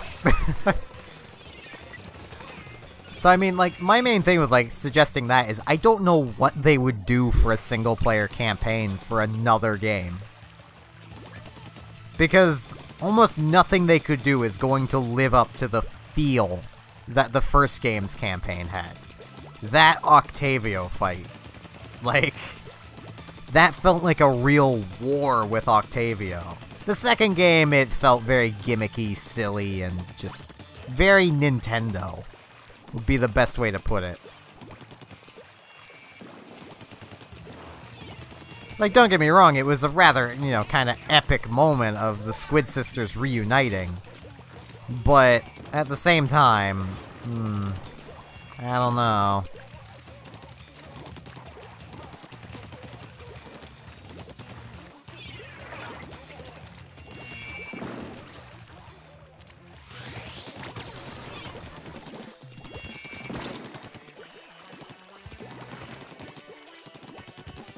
Darn it!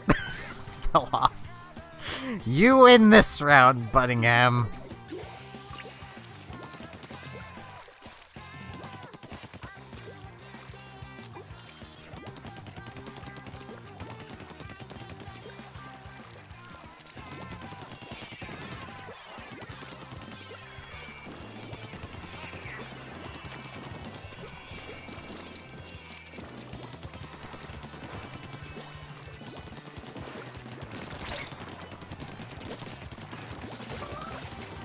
Wait, Nautilus is not using the Nautilus. I am sad. Feel my missily wrath. I don't even know if that is Nautilus.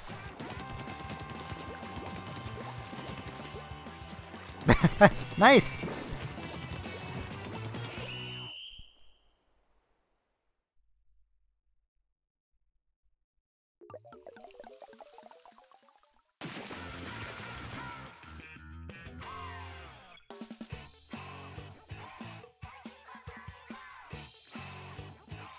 $1992, great year.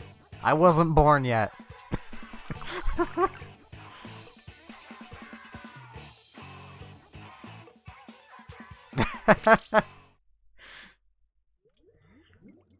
So I guess I wasn't the only one on your butt.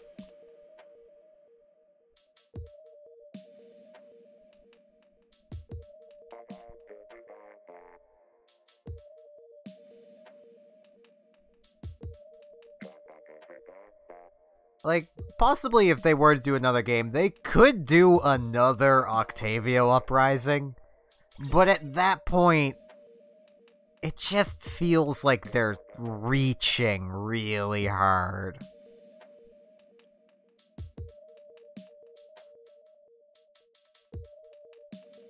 Like, they would need to find some way to differentiate it.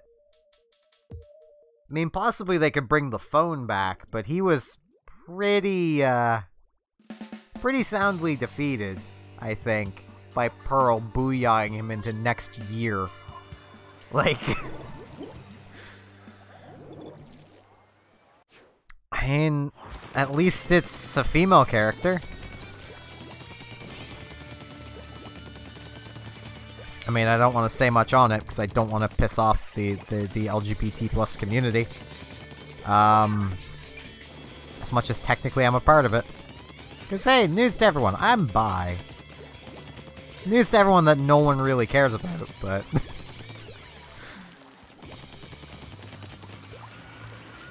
Oh, there was a disconnect. It makes me sad. Who was it? I can't tell. I swear, if it was the person who's gay from Marina.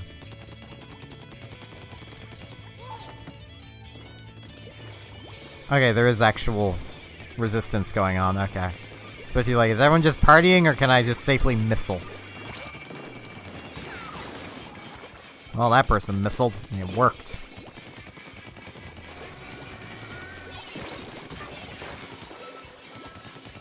Still don't know who that was with the dualies, but I don't think... I think it was the Marina person, maybe. I don't know. Yeah, because that's butt.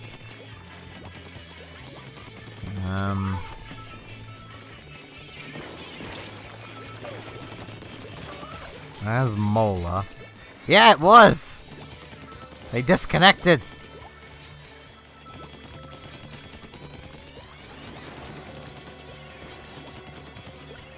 I don't know how I'm doing so well with this splatter shot, other than, I suppose, like, I've been practicing with the regular one.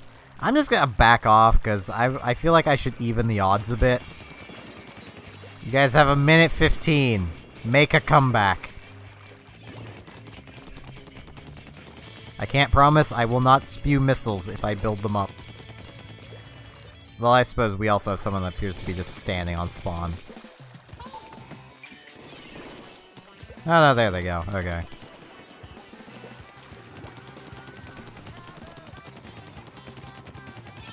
Ow.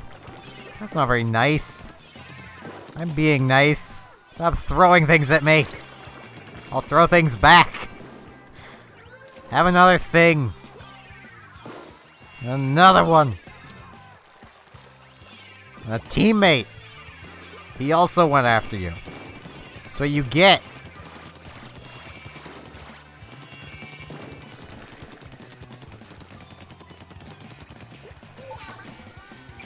Missiles!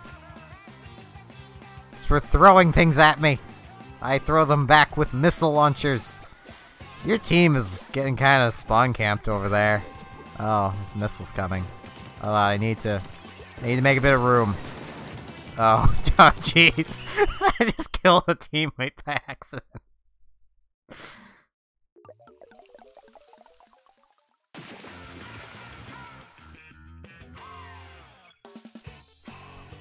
I mean, the third game's story could be about the Samnids.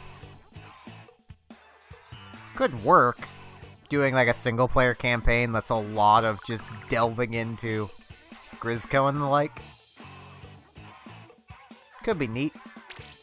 Turns out Mr. Grizz is just Octavio this whole time. Dun dun dun. That would feel so just phoned in.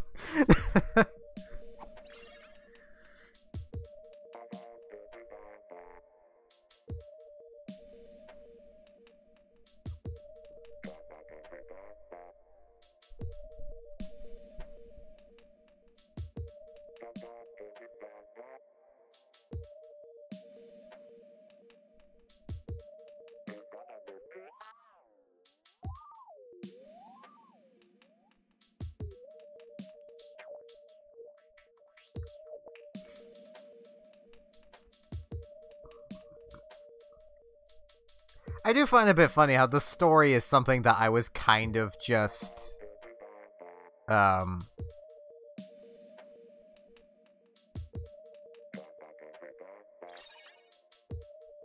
Like thinking like the story for a next game, that was just kind of like an afterthought to me. I've got everything figured out I want for the multiplayer, and that is it.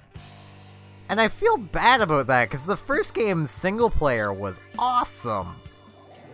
The second game's just left me really wanting more.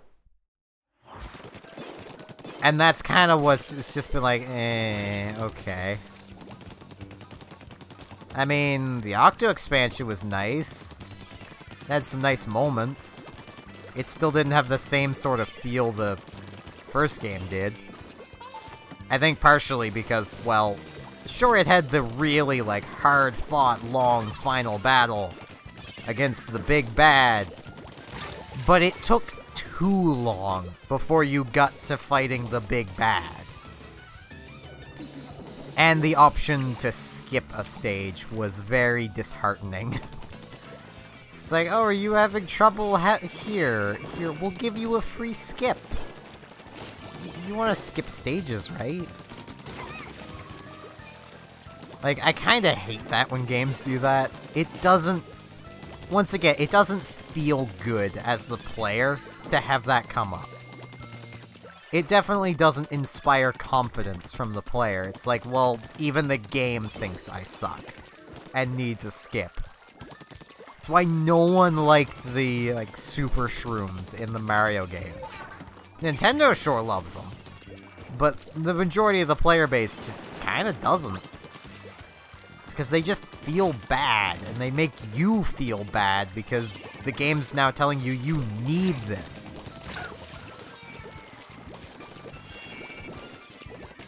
You're not good enough to beat, to beat the game without this help, so here you go.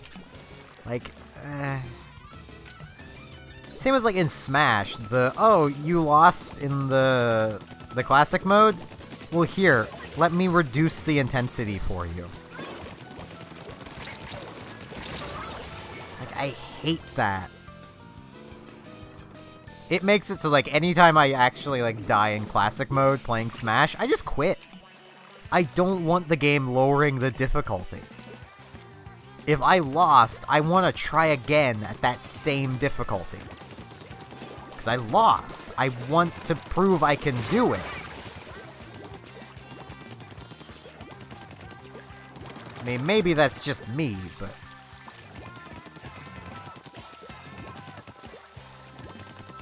No, so I don't really have an opinion on what Grizz may or may not be.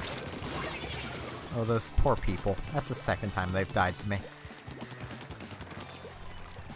I feel kind of bad.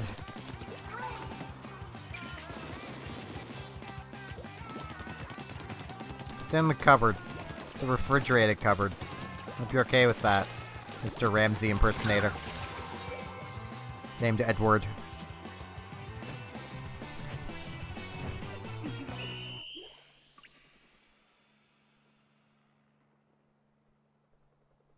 I don't know how I'm doing so good with the splatter shot. I'm usually garbage with this thing.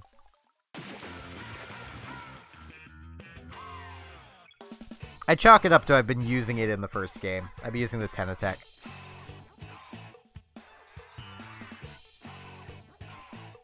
Basically, the splatter shot that's good on every map.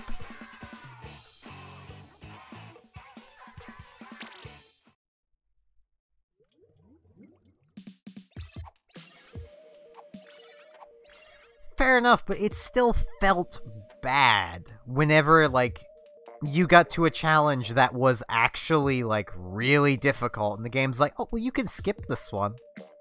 Like, no, stop.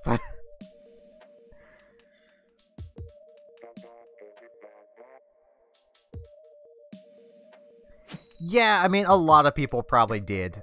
I also imagine a lot of people just skipped their way through everything to be, one of the first with an Octolink. Just to show off. And basically pretend like they actually did it.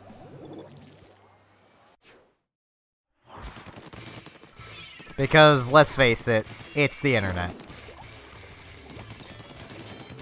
People do that.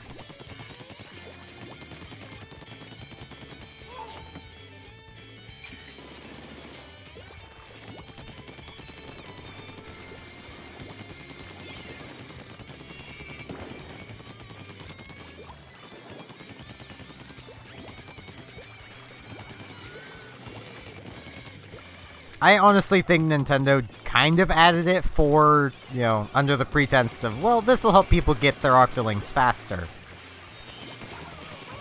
And partially as what they do with a lot of their games these days, as a, you know, here's a button for the kiddies to just win. Because gotta make it family friendly. Can't allow challenge to exist. I don't understand that. Literally, it goes against everything I've learned about game design so far.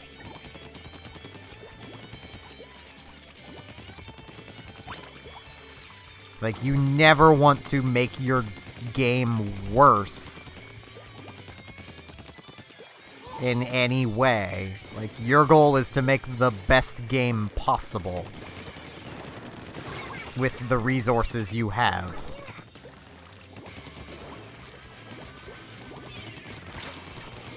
Ow.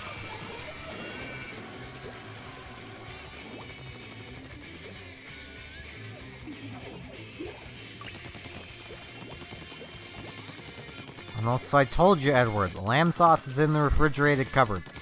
It's in there somewhere. There's like 80 million other things in there, but it's in there somewhere. You want it, you can go find it. I'm not finding it for you.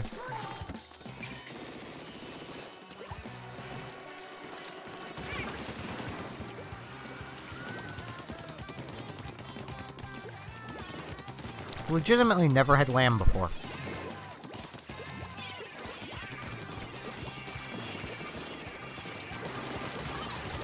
Ow. Ah, I gotta follow, but it's not telling me who it is yet.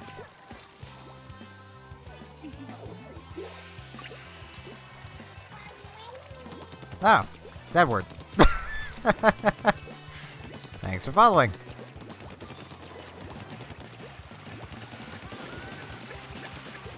Ah, don't worry about it. I had X rank and lost it, so...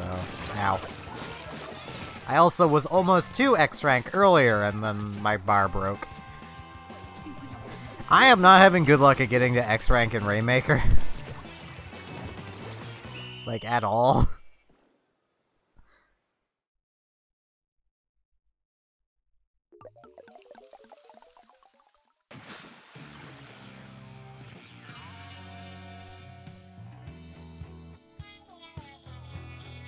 Then again, I'm not very good at Rainmaker. I mean, I'm okay at it. I mean, I've gotten to S+9. I have to be good at it, but it's definitely not my best game mode. I think that falls to either Tower or Splat Zones. And I just haven't played enough Tower to get far in it. I think the big problem I was having earlier anyway was Triggerfish was one of the maps. So there were just snipers everywhere. And usually my team would end up with 2 of them. Or be the only sniper. And it's like, no. Stop, please. None of that. I ain't got time for that.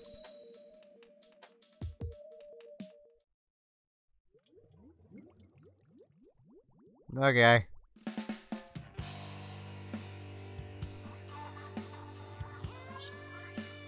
I mean, tomorrow I'm not gonna be playing Splatoon, so unless you know, unless you play TF2, good luck. TF2 or Tulip.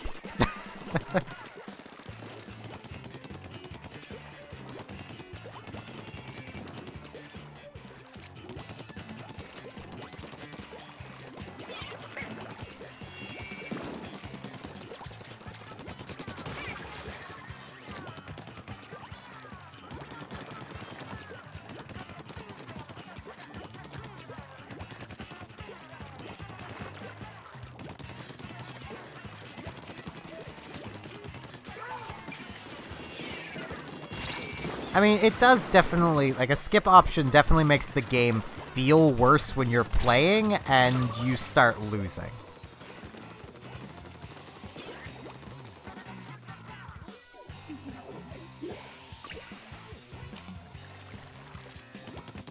And I mean, it might just be a thing that I run into myself, but I find it really just more or less personally insulting when the game's like, oh, is this too hard for you? Here, let me give you a skip option. It's like, no, stop. Like I mentioned with like Smash Ultimate there, once I die in classic mode, I just quit out and go back in from the very start again because I don't want to lose my intensity. I want the intensity I get to be the intensity I got to. I could see not gaining intensity for losing, or not gaining as much, but losing it is what hurts. Especially in Smash Ultimate, where occasionally death is not your fault in the slightest. The AI probably knows that better than anything. Because, I mean, basically crits are a thing. And also, items exist. Like, the classic mode is not, you know, final destination, no items. There's a certain amount of random chance to your winning or losing.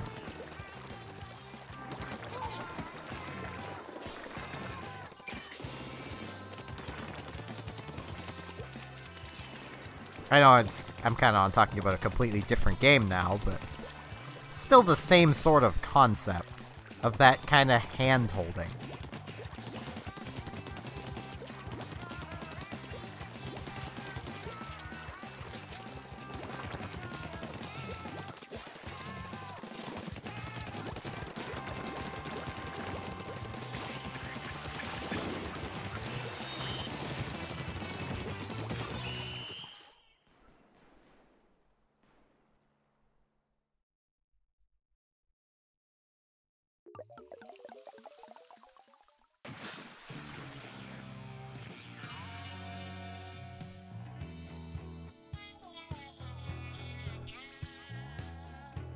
Yeah, I mean, I understand why the feature exists, but I also feel that there is a lot of people like myself and, well, Jaden's there that's like, well, I don't want it to lower because how am I supposed to get better?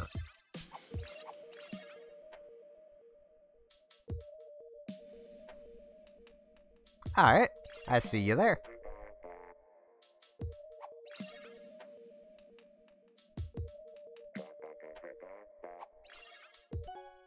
Maps have been updated. Well, you'll have to join the next one, I guess. Alright, Salmon's opening. It's not really got weapons I like in it, though. So I'll just keep doing regular battles. Oh man, Anchovy and Arowana Mall. That was legitimately a rotation when I was streaming the first game.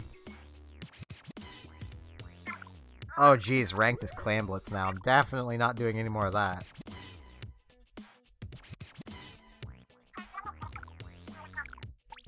I never played Kid Icarus on the 3DS, but left-handed.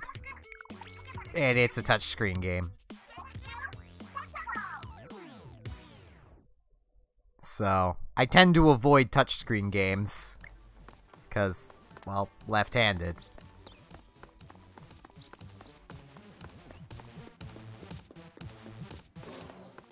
That's like the one thing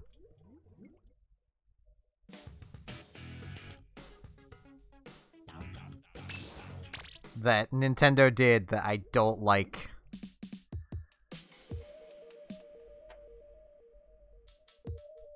Was just the massive amount of touchscreen games. Like, I've always really wanted to play, Phantom Hourglass. Like Legend of Zelda Phantom Hourglass. But with it being touchscreen, I can't. I'm 90% certain that I will not be able to play that game. Because I need my left hand, but, you know, for using the touchscreen.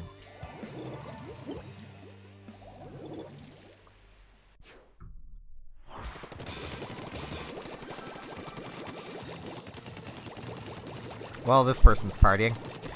Here, let me give you a path, buddy. You're gonna need some help to get up there. There you go.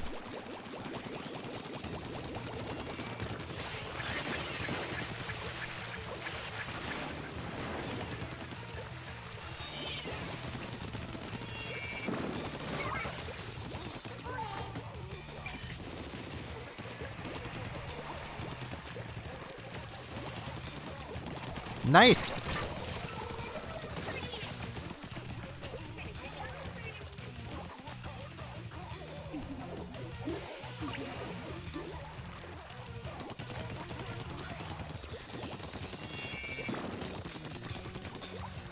Yeah, I mean, I love touchscreens. Like, I love the idea of them, and I love when they're used in a way that still works for everybody. But it's almost as if no one informed the developers at Nintendo that left-handed people exist.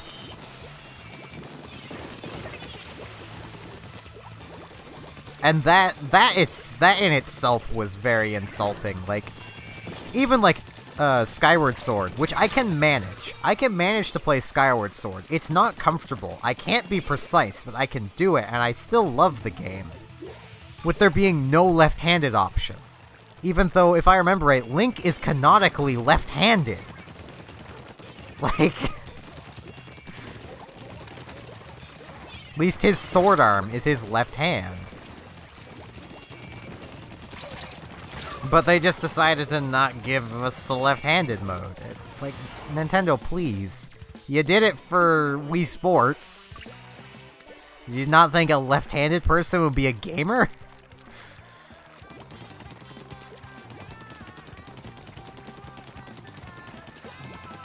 I mean, I usually try to make it work. But I gave up on touchscreen games, because too many of them require you to hold the system in your left hand. I mean, I get that most people are right-handed. Most people aren't colorblind, but developers still make a colorblind mode. Splatoon still has a color lock mode. Most people aren't colorblind.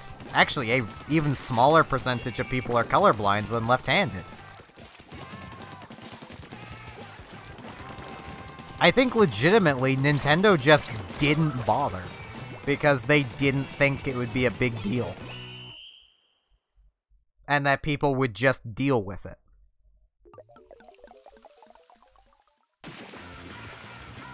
I mean, I can understand that logic. I mean, that would take extra development time. To have extra development time and team to make that left-handed mode. And to have everything, you know, remapped and work right and feel right.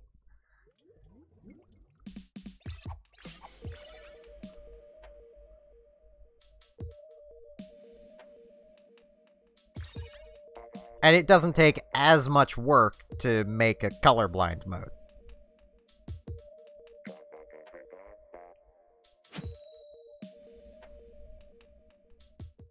Still takes a lot of work, and a lot of fidgeting. And as EVE Online learned, you need to change more than just the HUD.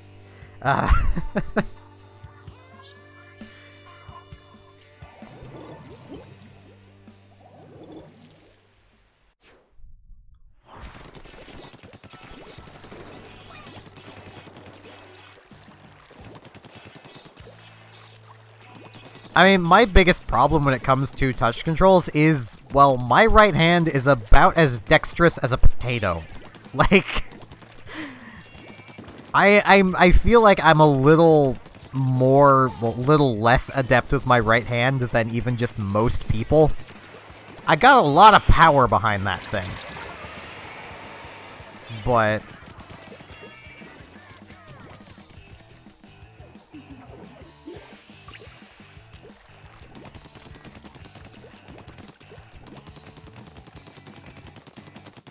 like, I can't really do subtle movements. Like, all of my movement with the camera in this game, I'm doing with my left hand.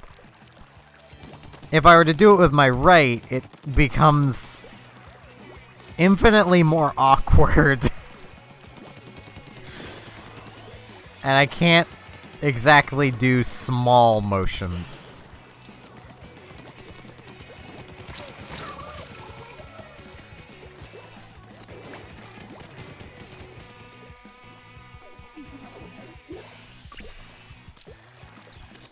And I honestly, of all the left-handed people I know, that's pretty accurate. Of just, our right hands are basically potatoes, and not useful for much other than hitting things really hard. Once again, like, I have a lot of power behind my right arm. Like, between my two arms, my right arm is my strongest arm, like, by a noticeable margin.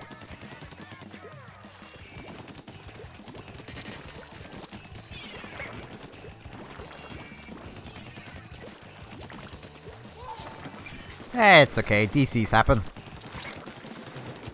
Ow.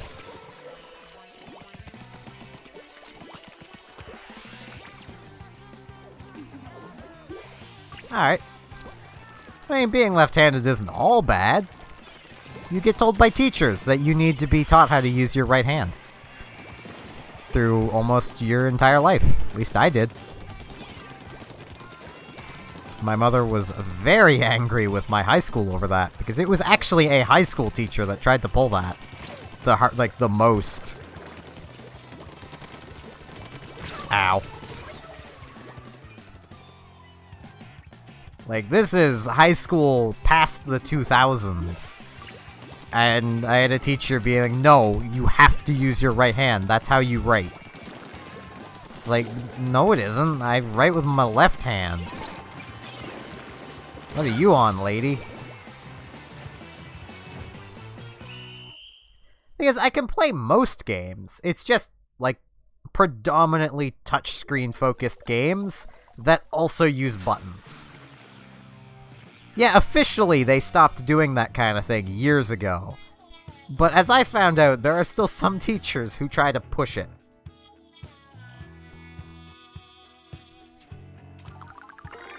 Hey, 67. Like, apparently it was unheard of to her that a student would, you know, still be using their left hand once they reached high school. That should have been worked out of the kid years ago. Teachers should have never encouraged them to use their left hands in the first place. I was never encouraged to use my left hand. I just did. No one stopped me. Teachers would make comments about it. I would be bullied about it because it was different. Because bullies can stoop that low.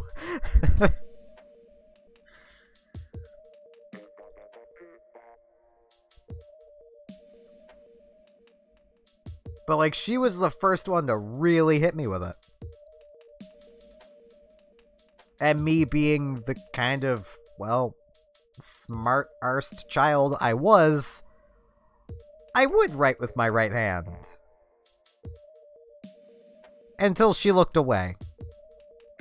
And then I just went back to using my left hand. And it was obvious, like, my writing would change. Because once again, potato versus actual dexterous hand.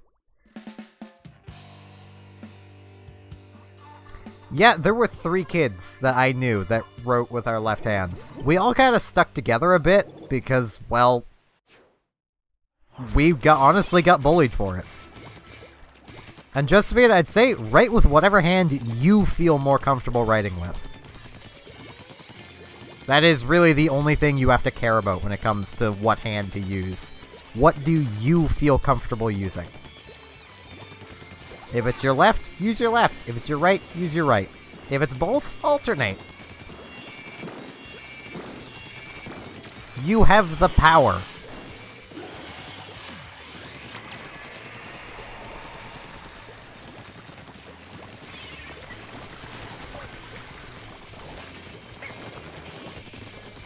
Ow.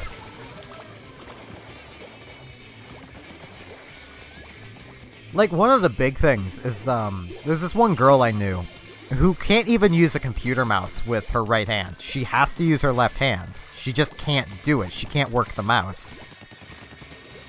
And anytime we'd be in the computer lab, like, she would have to swap around where the mouse was, and then go into the settings and change it, because the servers wouldn't permanently save it for whatever reason on her account, even though it was purely for her account. And, like, you'd get other kids mocking her for it, and then once she left, they'd start complaining because, oh no, they have to physically pick up the mouse and move it back because she didn't. Like, minor inconvenience because someone else needed to use a computer. You're just gonna complain and bully them about it. That's why I'm kind of glad to be out of school, if I'm honest. Kids are the worst. Well, I say that. A lot of you lot are proving me wrong on that, but you can see where I'm coming from. Some kids are the worst. That's probably a better way to phrase it.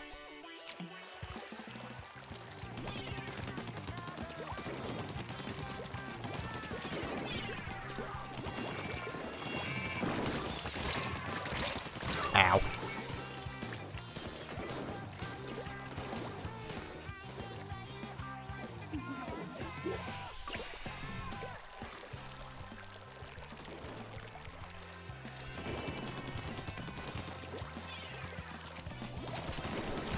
Oh jeez, that's a Splat Pro.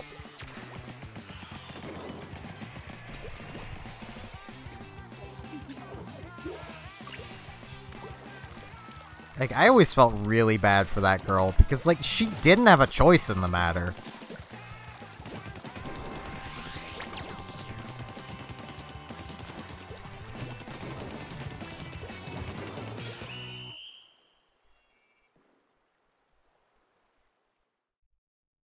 Like, another thing kids would constantly complain about and just basically bully and pick at her for was also in, like, the computer lab. She'd end up bumping people's elbows. Because, well, they'd be using the opposite hand. It's like...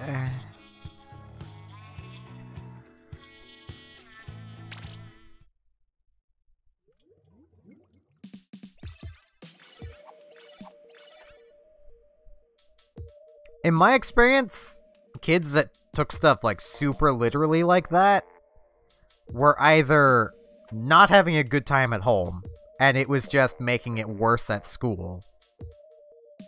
Or, and I don't say this to be mean or anything, had a form of autism.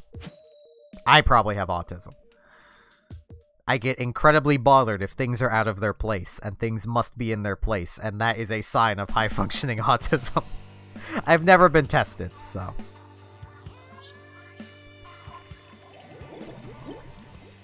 But I can understand why it would be kind of annoying. Like, if one kid's kind of going against the norm. Like, if everyone's making fun of each other.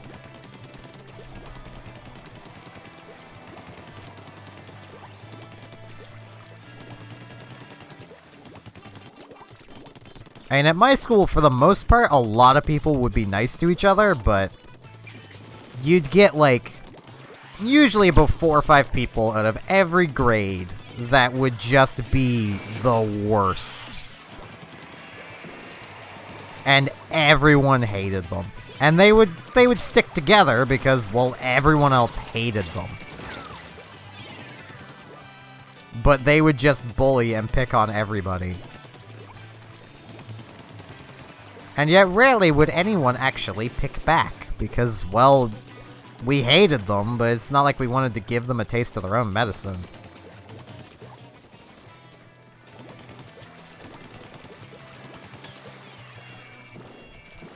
So yeah, he wasn't having the best time at home, and just everyone picking on him was making it worse.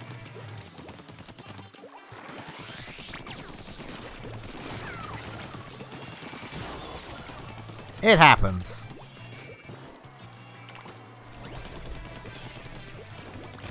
Ow.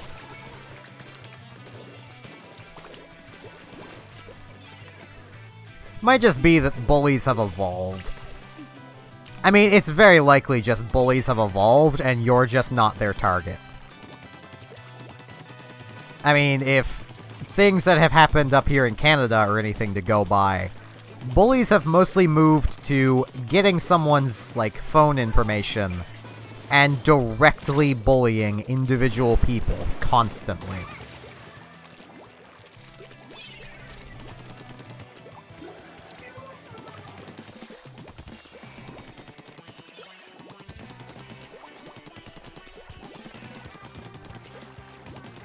I mean, I know, like, yeah,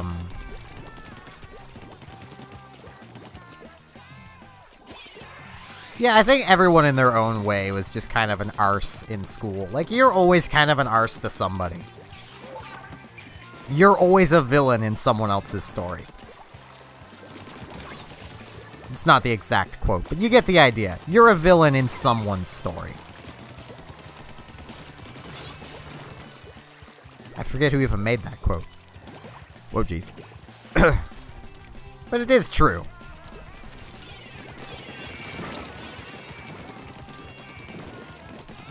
I could even use, since I started streaming on YouTube, of I've made someone incredibly angry with me because I got a girlfriend. And it wasn't her, basically.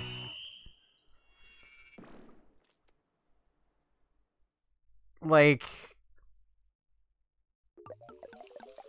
I'm the villain in her story.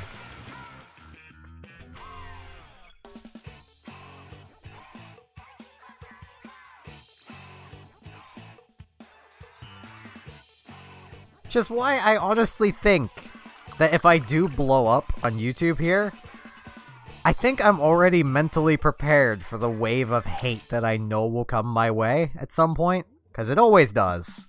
Every big YouTuber gets their haters. It happens.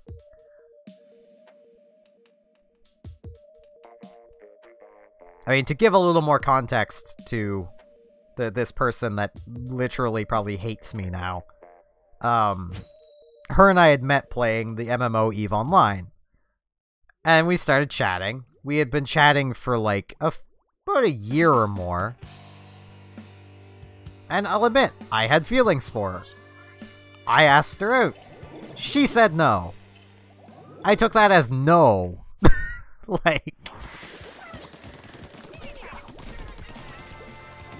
Like, literally, I took her saying no as no and moved on. And then I met my current girlfriend, and we hit it off.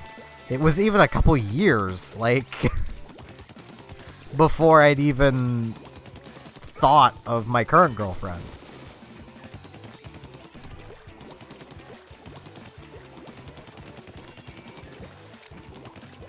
Yeah, the thing is, humans want to hate things.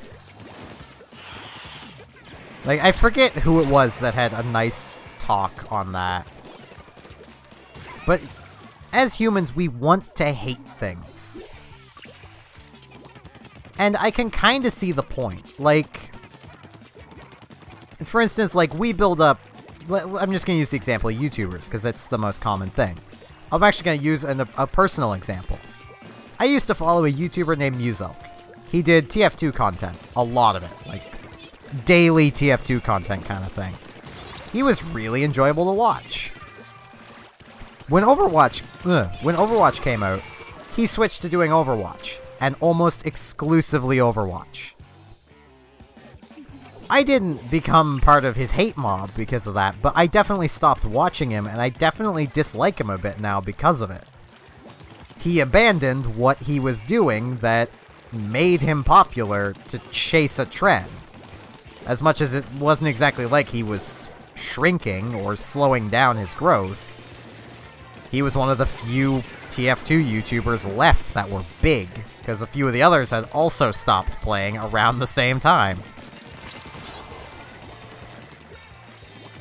So, like, people want to hate. I kind of caught myself in that moment. Was like, no, I mean, it's his choice. It's his channel. He's doing what he wants to do. I hope if I ever stop playing Splatoon, you guys will all think kind of the same way. Don't think I'll ever stop, but, you know, things can change.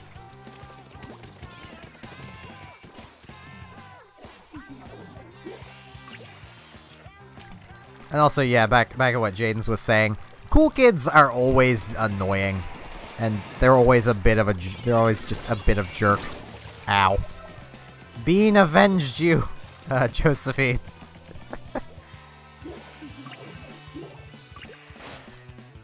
Like, you wanna know the funny thing? You know how usually, like, the cool kids at school are, like, the sports players and such, right? At my high school, they were the Magic the Gathering players. I am not joking. It was the Magic the Gathering players, the huge nerds, that were the cool kids. It was hilarious. And still is. Yeah, GG's?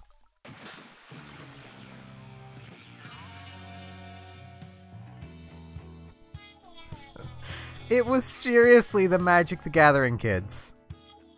I learned that because my first girlfriend that I got in high school, she was also into Magic the Gathering and was trying to get me into it. And she took me to Friday Night Magic, and there were all the cool kids. Lined up with their decks playing Magic the Gathering. I almost burst out laughing the moment I walked into the Friday Night Magic.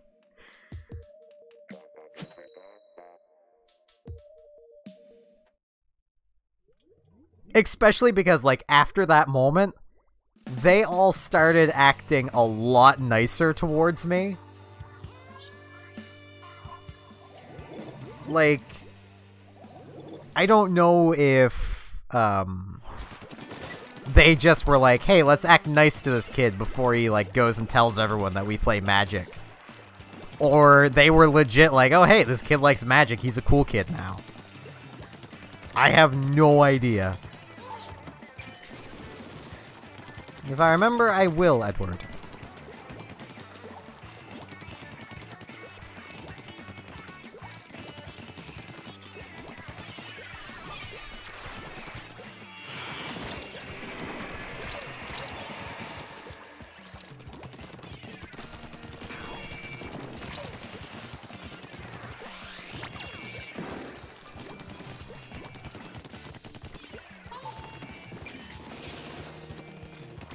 And Magic was decently popular where I grew up. I mean, I grew up in the boonies. I grew up where there was nothing to do.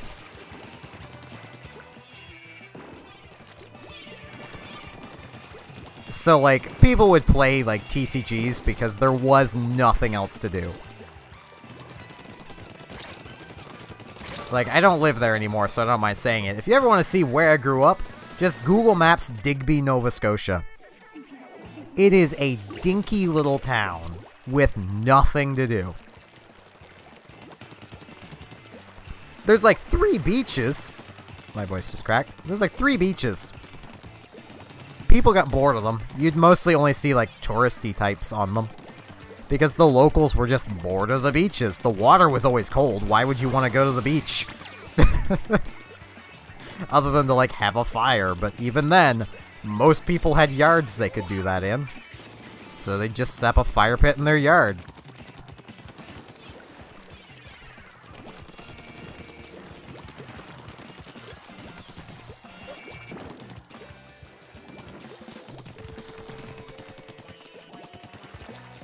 So, I mean, in a way, it kind of makes sense that, like, the popular kids would try and monopolize, like, Magic.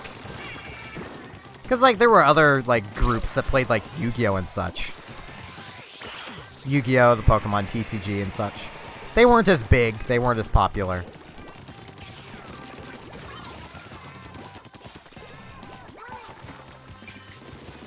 Oh, jeez. Ow.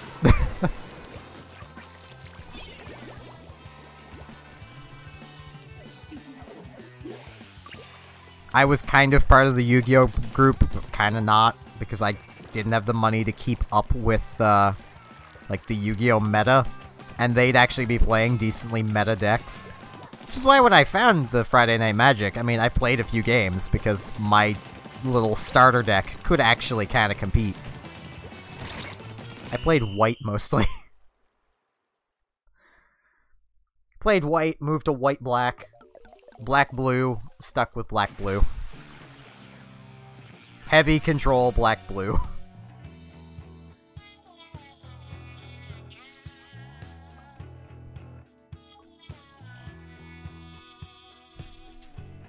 deck basically made of just commons and uncommons. Yeah, that was a really close game.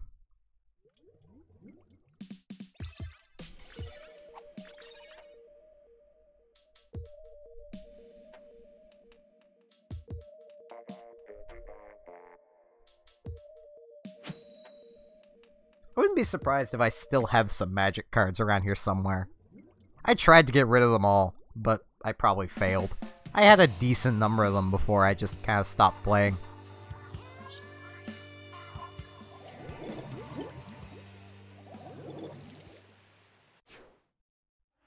Well, I mean, they'll see it at some point. I'll probably do it like after the stream if you don't mind. Because I'm not even sure exactly where you mean. Hello! I'm guessing your name is Phoenix Hyper. Yeah, I'm guessing it's close to that. I'm probably wrong. I apologize. I'm trying my best. Names are not my strong suit.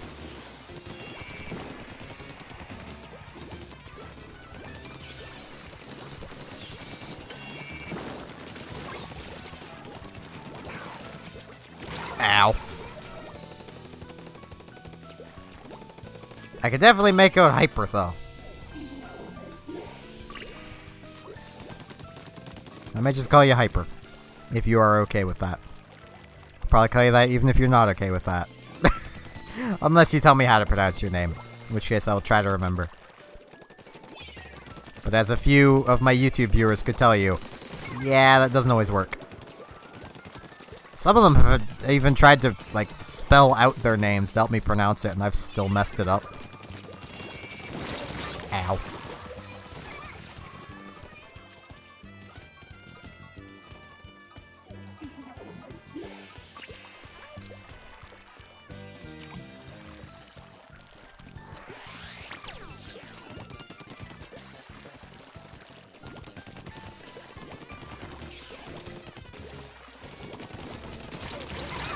Ow. Lobbers.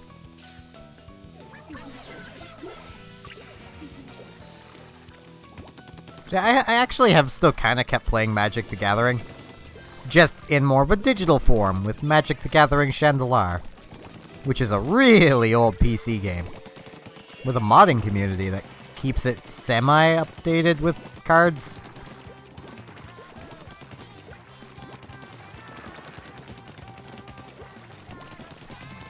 And I say semi-updated, I mean like, there's like a few that have been updated. Like they've done up to like 2015, I think. So they're like behind by 4 years. And I think a lot of the people behind the project have stopped because a lot of people seem to be stopping playing Magic. And I can kind of understand why, 'cause I remember actually getting a booster pack decently recently. It was a few years ago. And within about a week of opening the pack, the cards were literally bending. Like, just bending on their own. I hadn't even really done anything with them. And the cards were just bending.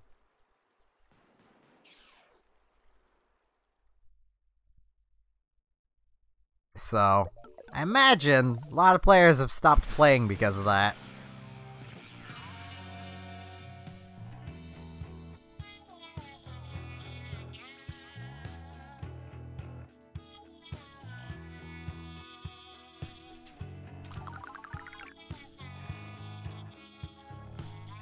Meanwhile, Yu-Gi-Oh's going strong with the Danger Monsters. Cards that are just draw one cards as an archetype in a game that has no real draw cards, so everyone wants to play them as a draw engine, and people do. And it's broken, and they should be limited or banned or eroded to all have once per turn effects, but they don't.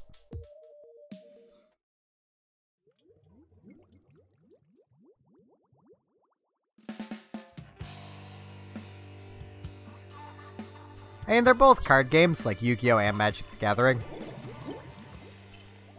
Magic is interesting. I myself have a hard time calling it good, because it's hard to explain, but it's, in a lot of ways, a lot more complex than the other TCGs that are available, but also a lot more, like, basic and samey.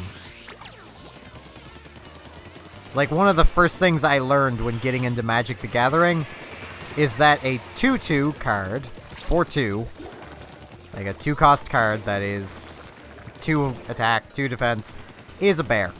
Doesn't matter if it's not a bear, it's a bear. That's what everyone's gonna call it. It's a bear.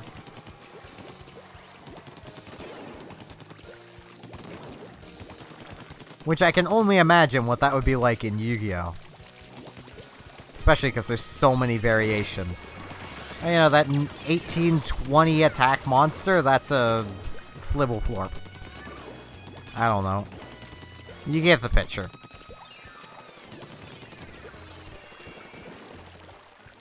Adding terminology like that to TCGs just makes them more confusing.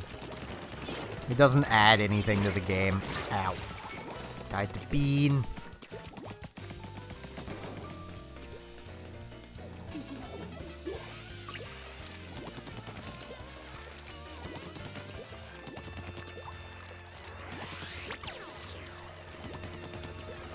I am very much thinking of changing my weapon.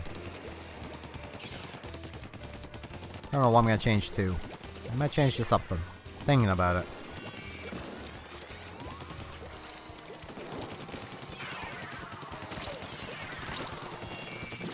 Ow. I was dribbled on. A dribble. Well, it wasn't really dribbled on.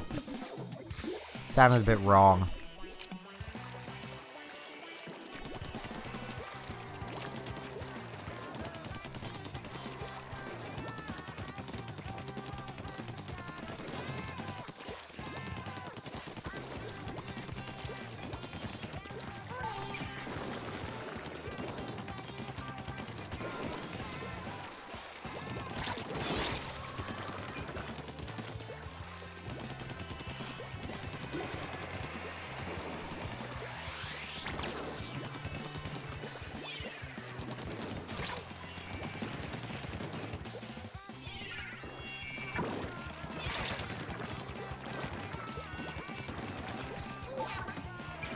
Did I think I managed to spook that person off their perch by whiffing a bomb behind them.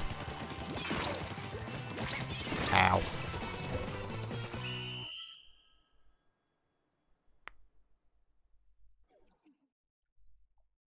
I mean, Magic the Gathering is definitely a good game. It's not really a TCG for me. Though at the same time, I also have a hard job recommending, like, Yu-Gi-Oh! Because it's also really not new player friendly. Mostly because, like, the difference between casual play and meta play is like night and day. It's ridiculous. Alright, Josephine. Have a good night. Or day. Wherever you happen to be. You know, I'm gonna ink brush. Yeah, I think this setup will work for an ink brush. Yep, I have changed my weapon. I will ink brush, as much as my finger is still kind of cramped from the octo brush earlier. I will ink brush.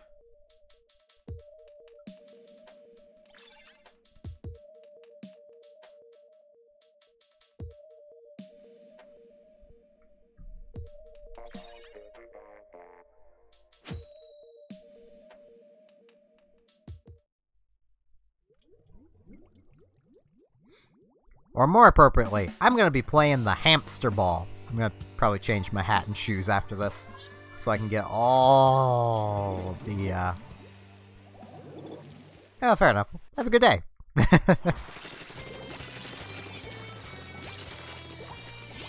Just want to have all the hamster balls. Oh, my finger is still really cramped. Small controllers. Plus big hands. Equal cramped fingers. Ow. Dribble. It's rude.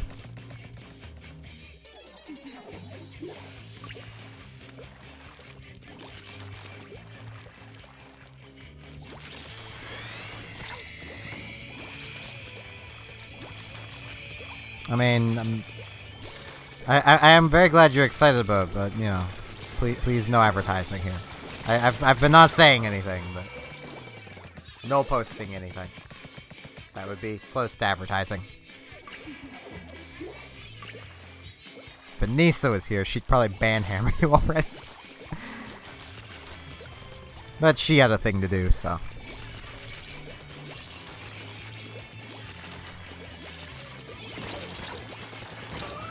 Hello, Diamond.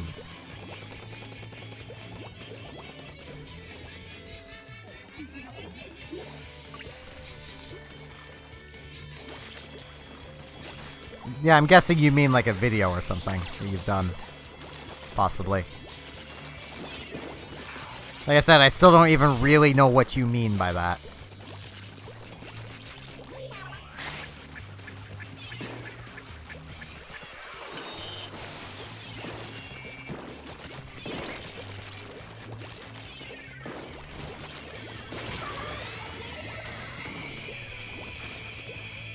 Ah, nice, Hyper. I think you're officially my second German viewer.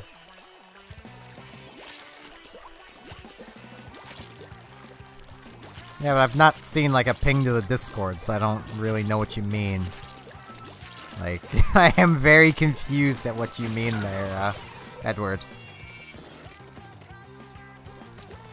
Fair enough, Diamond. Damn, I've already said that. I'm getting forgetful of my old age of 23. I think I'm 23. I don't even remember how old I am. That is how long it has been since I've cared about my age. I think I'm turning 23. Yeah, because it's an odd number year. I'm 22. Spins thing. I'm younger than I thought I was. I tend to just take the year and figure out my age from there. So... But I think I should change weapons again. My finger is cramping just a little too much.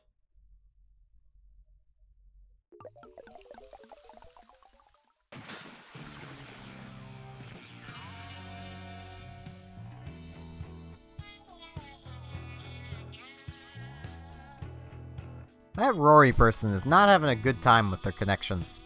I'm assuming that might be one of you guys, based on how often they show up.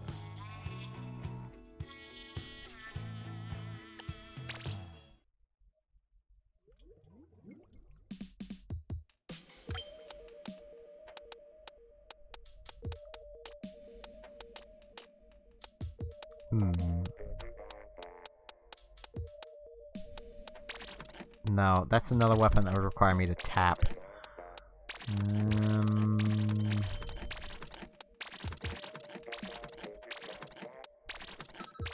Yeah, that'll work. Run speed. There we go.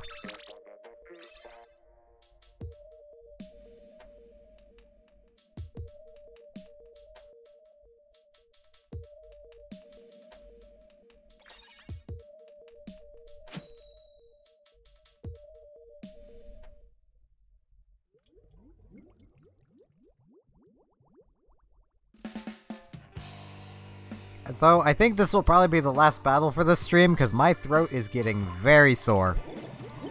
This is just kind of what happens when one, you know, does a lot of talking. I occasionally play it, I don't really do multiplayer.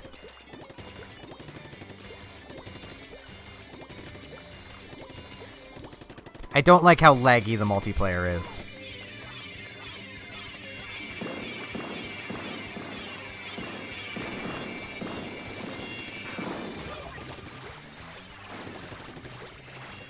Like, I've had moments where it's not as laggy, and I've had moments where it's just massive lag fest and not fun to play.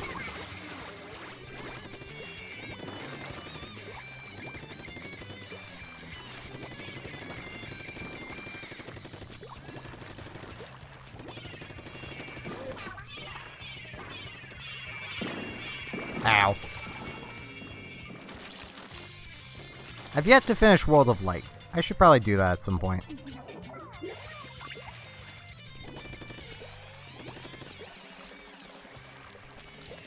I kind of started getting walled by a few of the challenges that just feel unfair because they're kind of designed to be. And it kind of killed my desire to keep playing. Like the Pauline stage. Sheik mostly. Sheik and Marth. Though, as I mentioned, mostly Sheik. Ow.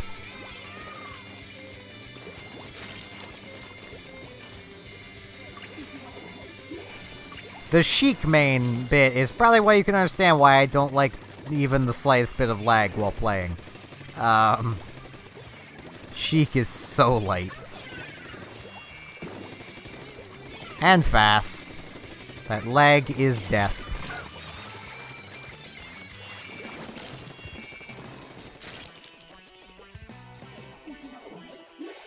I used to, in the earlier games, play with Ike a little bit, but good lord have they gave him, like... I don't know, they gave him some sort of disease. Rigor mortis, maybe? I don't know. Whatever it is, he's not faring so well.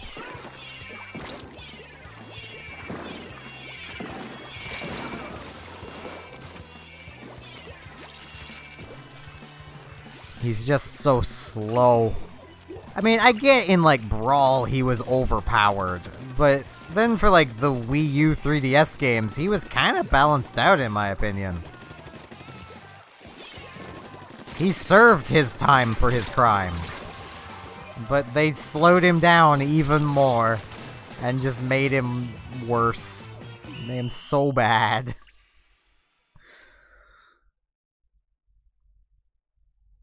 I mean, I'm sure he's still good, but he's just so slow I can't use him anymore.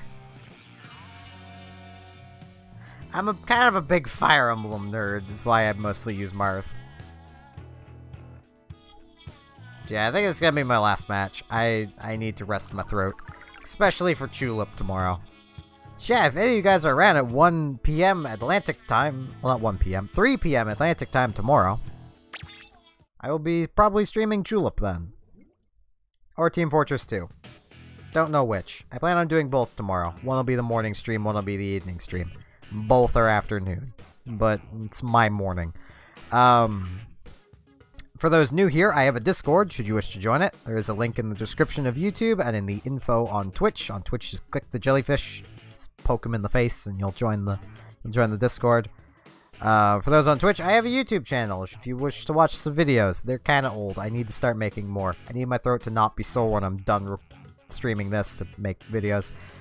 With all that said, thanks everyone for watching, and hope to see you again tomorrow for some Tulip. See you then!